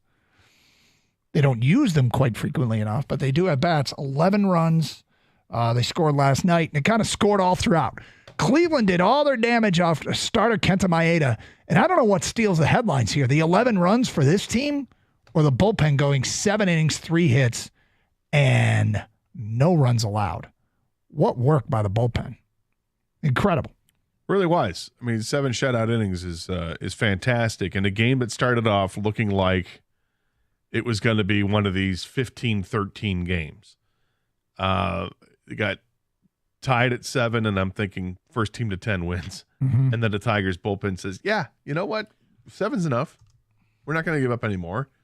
And the bats continued to get runners on base and continued to come up with a clutch hit here and there. And what would you say, 5 of 9 or 5 of 11? 5 of 11 with runners in scoring position. Yeah, huge. I thought of you as I was listening to this last night. I thought of you because you'd made the comment on Tuesday's show, hey, a good portion of the weekend, they put ducks in the pond. They just weren't coming up with the hits with the runners in scoring position. Well, last night is an example of what happens when you do come up with hits with runners in scoring position. Yeah, I think the previous game they were 1 for 9. So 5 of 11 turns into an 11-run outburst. And when you go 1 for 9, you get 1 run. I like what I saw. It was great to see Ibanez go opposite field and hit a 3-run jack. That was kind of surreal to watch. There it is. Okay. I feel good about this team. I like our bullpen, and they locked them down. So a few things here in this game. You mentioned Ibanez, who had a 4-for-4 game, walked 2 homers and a double, just a triple away from the cycle. 2 hits each for Ryan Vilade, and how many times have fans been calling for him to get called up? Jake Rogers, Matt Vierling, and Wenzel Perez. Torkelson had another double. Javi Baez. 12th. Yep, Javi Baez didn't have an awful game, and we celebrate those, the non-awful Javi. But, I mean, the problem is Maeda, because Maeda's there doesn't seem to be a lot of in-between so far, and I'm not sure how much longer you can expect Matt Manning to be down in Toledo, although Manning wasn't great his last outing, and then pitched again at Toledo and was okay. But, yeah, he's been more consistent with his starts than Maeda has, but the majority of his starts have been at AAA. The thing I get concerned about with Maeda is that he's a veteran pitcher that people are used to at this point, and he's not going to trick you with a fastball. Mm-hmm. You know, it's like if he works all these sliders and breaking balls and then ooh, I'm going to try to sneak in a fastball. If you're trying to sneak it in and it tops out at 89, it's not likely to have the effect that you want it to. And that's a concern. When the velocity is down that much in today's Major League Baseball, I just don't see how it works. It's different back in the 90s when Greg Maddux has got the most amazing command and can put the ball anywhere in the strike zone that he wants and do it with movement and not have to throw it at 97 miles an hour. You know, that's a unicorn pitcher. Today's game, everybody's throwing hard. They're used to it. And if you're not going to throw hard, it's like a mistake. Oh, he left the hanging slider. No, it's his fastball. Oh, okay. Well, it didn't move. Right. Gone. Thanks. So Tigers now 2 games over 500. This was supposed to be, well, this is kind of a telling trip. Is it a huge difference coming home on the Yankees and Cleveland series 2-4 instead of 1-5? Actually, it is, because it'd be taking 2 of 3 from Cleveland. Yeah. Who was in first place in the division. And that would be pretty cool. The one guy, it's been absolutely criminal how Reese Olson's numbers, his support numbers, his secondary numbers, well, his ERA is great. 2.7, I think. His walks and hits per innings pitch is really good. He's 0-4. Reese Olson is 0-4. Yeah, He's pitched way better than that. No run support. Yep. None. These are the game. They won. He started, his first start came against the Mets. They won the game 5-0. He did not get the win. They won. He did not get the win. Yeah, they scored late. Second start wasn't great. They lost 7-4, and he gave up 6 earned runs. Since then, these are his earned run totals: 1, 2, 1, and 0. The Tigers have lost those games 1-0, 4-3, 8-0, and 2-1. The 8-0 game, I think he gave up he gave a 1-0 lead over to the bullpen, and they gave up those 7 runs. The bullpen's been great all year. They weren't on that day against Kansas City. But think about that. He's given up 4 earned runs in his last 4 games and has 3 losses, no wins. That's hard luck, man. It's hard luck. And then you got some pitchers that have high ERAs and high whips, and they have big win totals because the team decides to show up for them for whatever reason. Rick Porcello was a kind of a guy like that. You know, it didn't have this great ERA, but they had run support, particularly when he moved over to the Red Sox because of the dimensions in that ballpark. But, you know, you'll take it. The team's 19-17 right now. All you got to tell Reese Olson is, hey, man, you do what you do. Just keep pitching well. Yep. All right, well, hopefully the offense shows up. Maybe they figured some things out, unlocked some things last night, or maybe it was just as simple as we're facing a mediocre left-handed pitcher and we got our heavy right-handed lineup that can do something. Well, today it's a right-handed pitcher in Bybee who hasn't been great. He's got an ERA in the 4s. Can the left-handers get back at it today? Can Kerry Carpenter get back on track? Can Colt Keith sting the ball and hit something hard? Riley Green's in the lineup. He's left-handed. I'm curious to see how all these guys can do against right-handed pitching again, even though the majority of pitchers they're going to face in the next 13 games are left-handed pitching. Well, how are they playing going into this game? Last 10 games, both teams are 5-5, but Detroit's batting average in the last 10 games is .253. Now, I'm not celebrating that, but actually it's a step in the right direction. It's a giant step in the right direction for a team that's hitting like .220 as a whole or .215 as a whole. The Tigers' ERA over that stretch, 3.71. Not great, not terrible. The Gribe hitting .223 their last 10 with a 4.10 ERA. You can make a case Detroit's playing better. It's time to go into Cleveland and get a win this afternoon, and we'll have it here on 97.1 The Ticket. That's right, we'll have it here. Listening to Tiger Baseball as the frustration continues. As I mentioned earlier, what a world we live in here, where you can watch DCFC games on your basic cable, but you cannot watch Tiger Baseball. You can watch Michigan Panther games on your basic cable, but you cannot watch Tiger Baseball. That's the football team. The Panthers, yes. Yeah. Yeah. Was it soccer, right? Yes. The football team, DCFC, who got a huge win over an MLS opponent last night, the Houston Dynamo. Congratulations to them. Football. Yep. In the U.S. Open Cup, which is kind of a neat thing they do. Actually, I like that idea. Just a massive. The weird thing about soccer, I think that we have problems grasping in America is you're playing for multiple championships at the same time. Like they're playing their league schedule, and they also have this on the side. They've got this bracket play with the U.S. Open Cup, and that puts a team in the USL, the league that the DCFC's in, up against the MLS team, and they beat them. Well, the fanatics that follow that Detroit soccer team, it's great for them to see, because they're dying to see their team play in better competition. And here it is, they're in this tournament against better competition, went to penalty kicks, and they prevailed. Now, it's a weird way to end a game, but whatever. That's the sport it is, and they get a W over an MLS team. That's big. 248-539-9797. It's Carson Anderson, Tiger Baseball coming up. Tigers are in a weird spot. We might just have to accept what they are. I'll explain today at 12:16 because it could go on for much of this season. 97-1 the ticket. Well, we've gotten a lot of rain. More rain came last night. We're going to get more rain later on this week. But look, check out your basement. Check out your crawl space and see if you've got a leaky basement or a leaky crawl space, or if you're getting the house ready for the summer because the weather's going to get nice and warm. Look for the air conditioning unit. Call the folks over at Birmingham Plumbing and Heating and Cooling today and make sure that everything is running the way it should. And you want to get the pool ready, make sure the pool's heated. These guys know exactly what they're doing. They've helped me out on a couple of occasions in just the last 6 months. I love Birmingham Plumbing, Heating, and Cooling. They can come out right away. So schedule an appointment online at birminghamplumbingco.com. Birmingham Plumbing, Heating, and Cooling, your Metro Detroit boiler experts.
So yesterday we were talking about the Tigers a little bit, and I was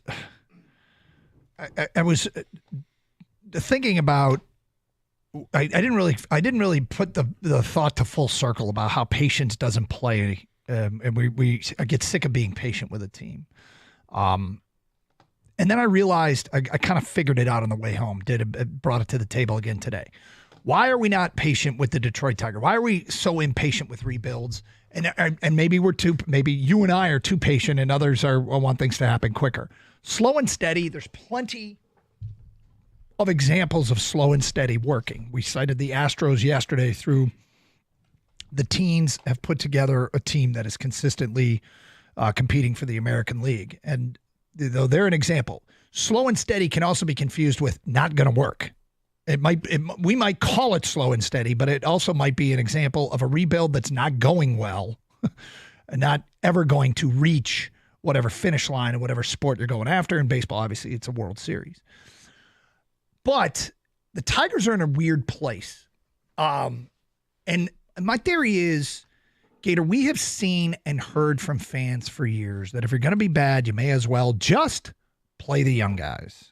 Just play the young guys. And I don't have a problem with that theory. In fact, we've pushed it. I am the engineer of the Jackson Jobe hype train, right? Yeah. I had a bold-ass prediction he would be up this year.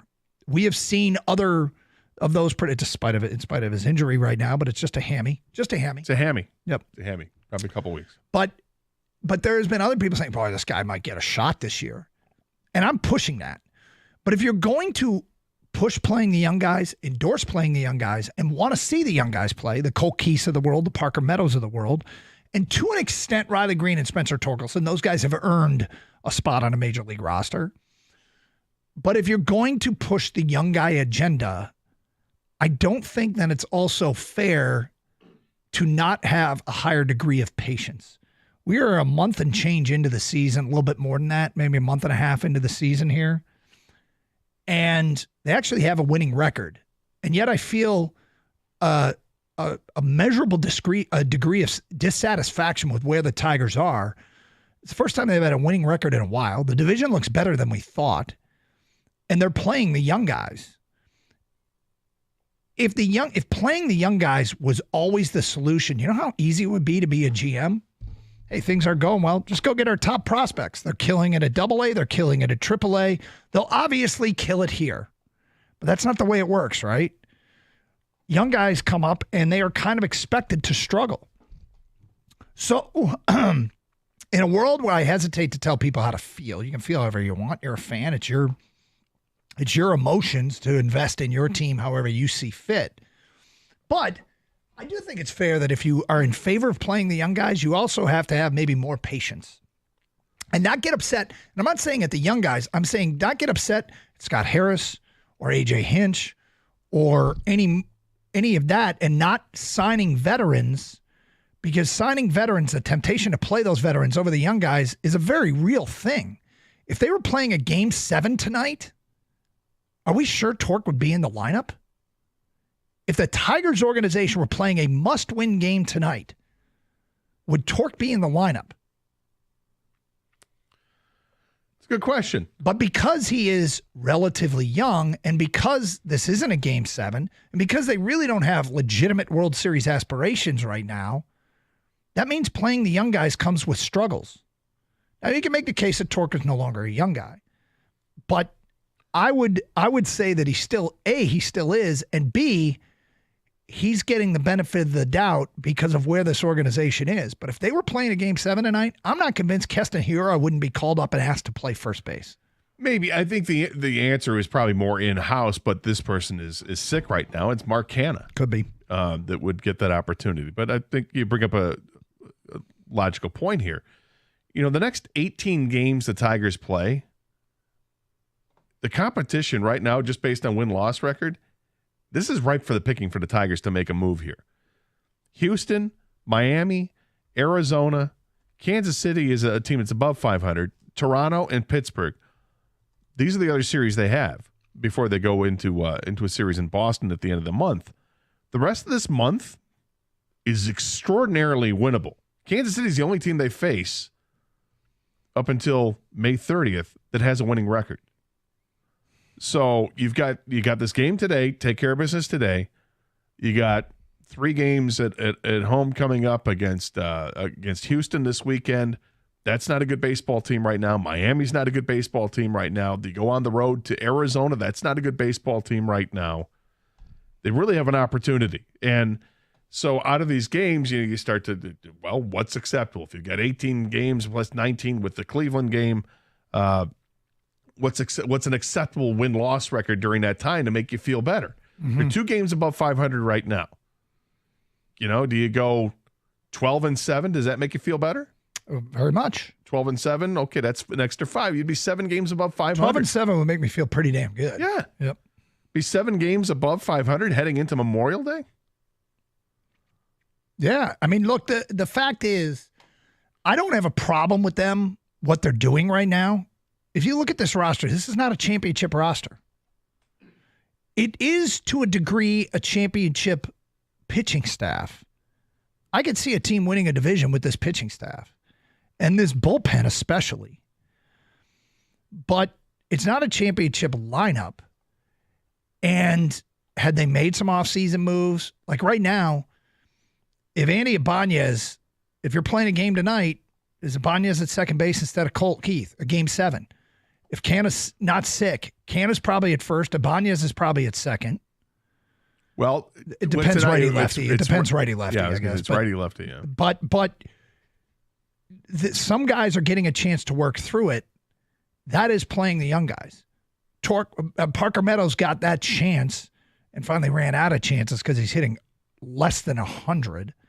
Colt Keith, who's hitting less than 150 on a championship team, wouldn't be getting this opportunity. He is an example of playing the young guys. And when you upgrade one spot in the lineup, it can make a huge difference. Now, maybe that's the case for why they should go after a veteran bat at the trade deadline, or maybe even why they should have gone after a veteran bat before the season. And I could see that, but that's also not playing the young guys. That's an example of not play. There are 2 different ways you can do this, and one of them is play the young guys, which requires patience and requires frustration, most likely, but the other is trying to win now, and they don't look like they're trying to win now, and I don't think they should be, but the record might dictate that they have to shift midstream here. Well, like I said, with the schedule lightening up, they have a golden opportunity to get ahead of things and maybe get better offensively, too, to get some confidence against these lesser teams. Or you'll find out that the Tigers are just in line with these guys and that what they are is a 500 baseball team. That's entirely possible. The pitching has been very good. The bullpen's been outstanding.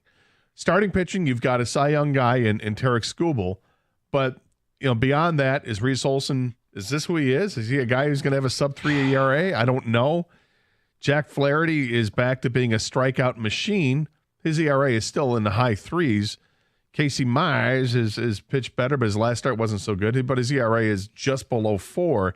It's not like they have this lights-out starting rotation of guys.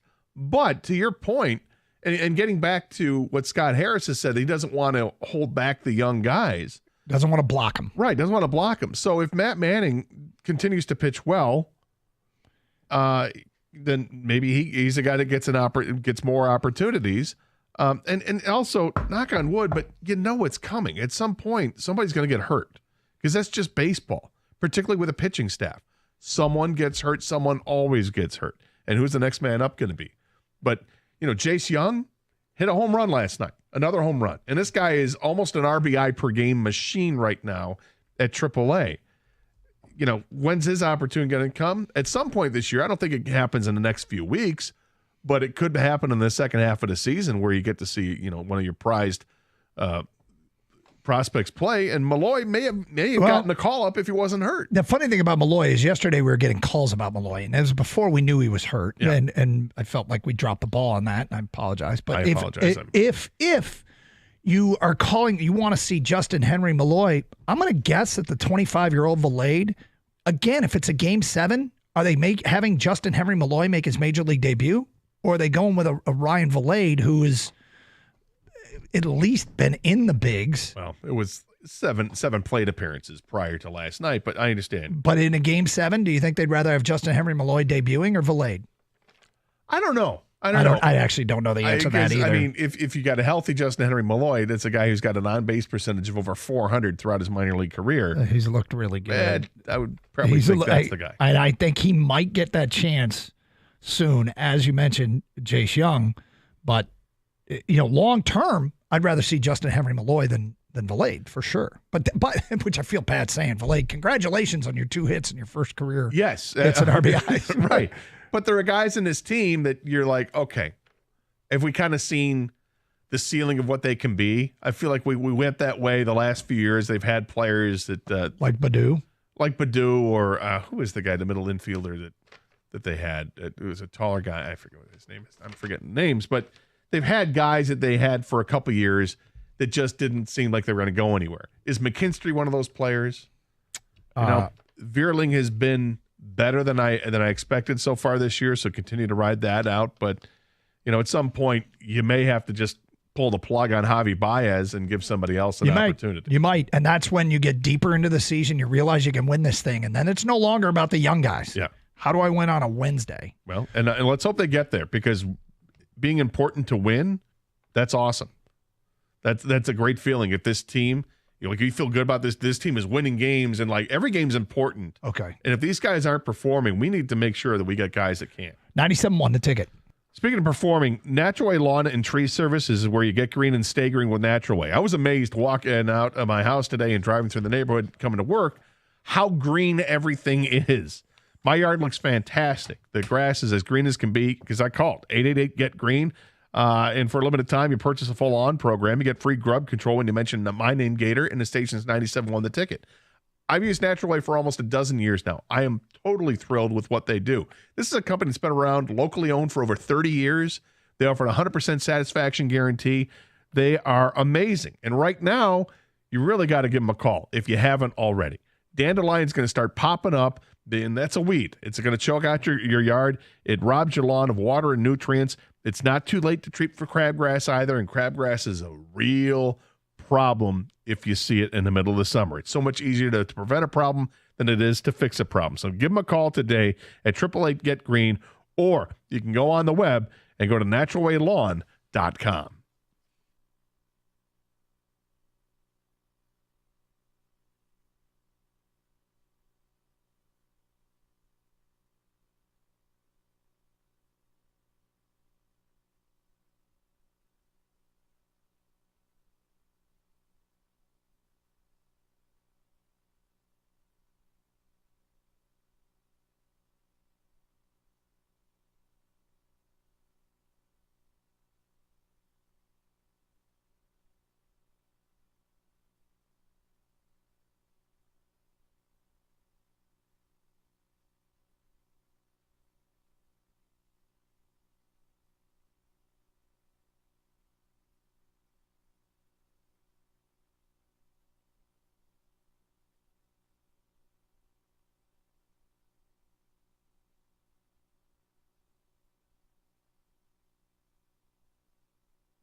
Who has been the most surprising Tiger to you so far this season? Okay, the term surprising to me means in a positive way.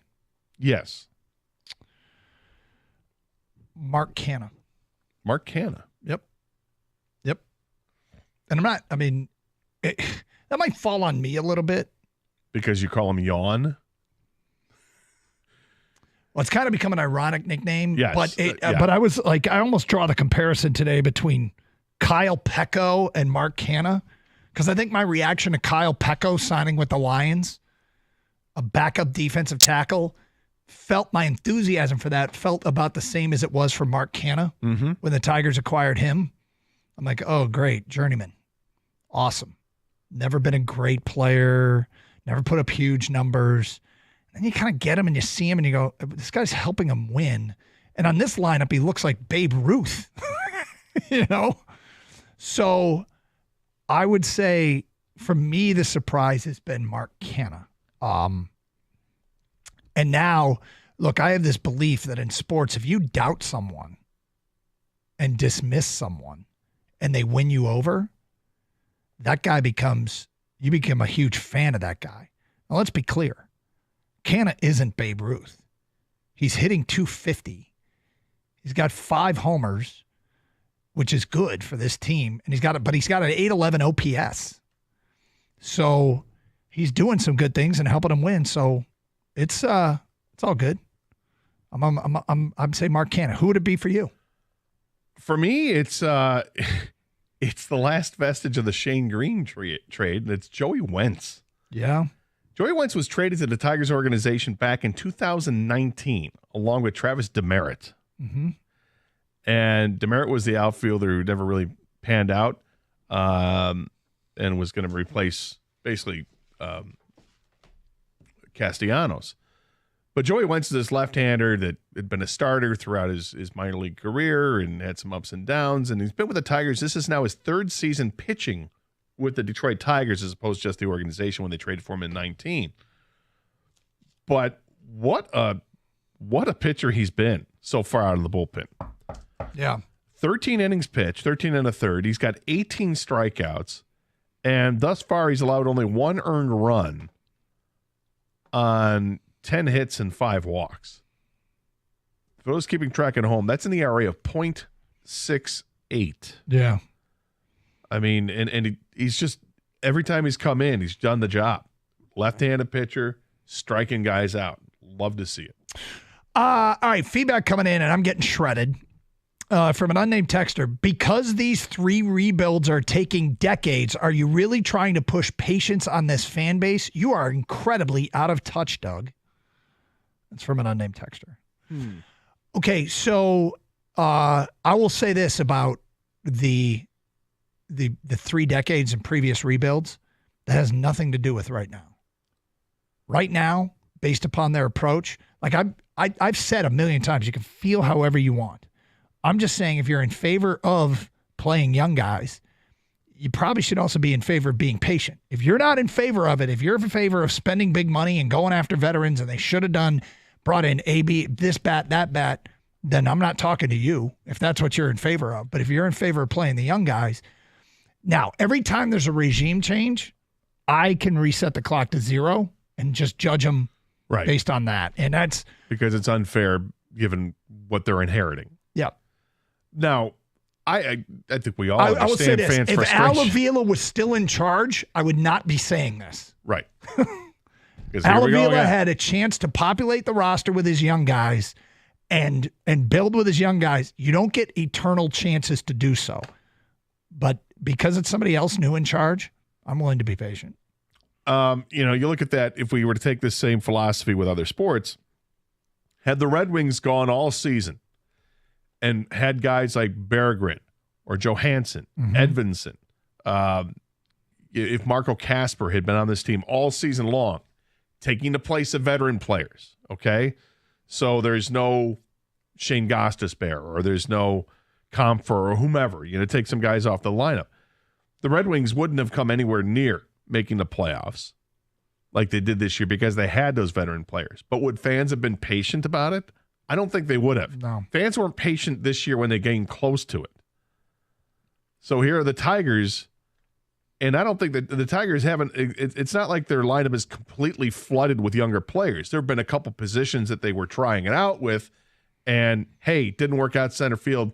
Down goes Parker Meadows, and they're replacing him with another guy that they're giving a chance to. They're giving him Valade is getting an opportunity. Yep. Next text, playing the young guys and being patient. The problem with Tiger fans is they see no future with these non-hitting group of Tigers. I can understand. Yeah, I can too. The young pitchers are coming through for them, although they're not as young anymore. But I mean, it's a relatively young core of pitchers that are coming through for them that are at the beginning of their career. Scuba Mize, Reese Olson, for that matter. But let's not go too far with the Tigers' problems. Well, they're still over 500. They're above 500. They're 4 games behind first place Cleveland, whom they're playing again this afternoon in a matter of minutes. And yeah, okay, the young guys haven't hit. Colt Keith hasn't hit. Parker Meadows didn't hit. Now he's sent down.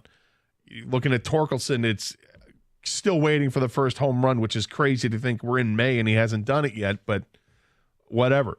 It's the next wave of guys. Want to see Malloy. He hasn't had his chance yet to play with the Tigers. Want to see Chase Young. He was a first-round pick, highly thought of, and he's playing very well right now. And I imagine people are like, when's Max Clark? Look, Max Clark's a long way away. He's an 18, 19-year-old kid, but I think there's still an element of being patient. But, yeah, to your point, the younger pitchers have stepped up. Next one, the problem is we're in a winnable division with pricing that could win that division. They refuse to spend money and give us a couple bats. They are $60 million under league average. What that tells me is they aren't even trying to win, so why should I bother? They're basically punting this season. Again, you can do whatever you want, and I'm not mad at you for choosing that you're going to punt on, that you're punting on the season if you think they're punting on the season. I think it'll be intriguing to see what happens if they're still in this thing come the trade deadline. Well, because I don't think there's a refusal. I think it's strategic. We're not paying yet for players, but I agree with you. I think it is strategic. And had they gone out and spent the money on JD Martinez, who's not hitting right now, would fans be upset? Oh, they just wasted the money on JD Martinez? Or are there other players that could have worked out? Certainly. Yep. Gators thinking of Victor Reyes because I did the same thing yesterday. Was not Victor Reyes I was thinking of. No. Gotcha. I played shortstop for him. Well, either way, Reese Olson getting the call today for the Tigers, looking to win this series with the Cleveland Guardians. And you can hear it here, as you can, all Tiger games right here on 97.1 The Ticket. Go Tigers. Stay safe, everybody. Treat each other with respect. Don't forget, Mike and Rico follow the game. And we'll talk to you tomorrow here on 97.1 The Ticket.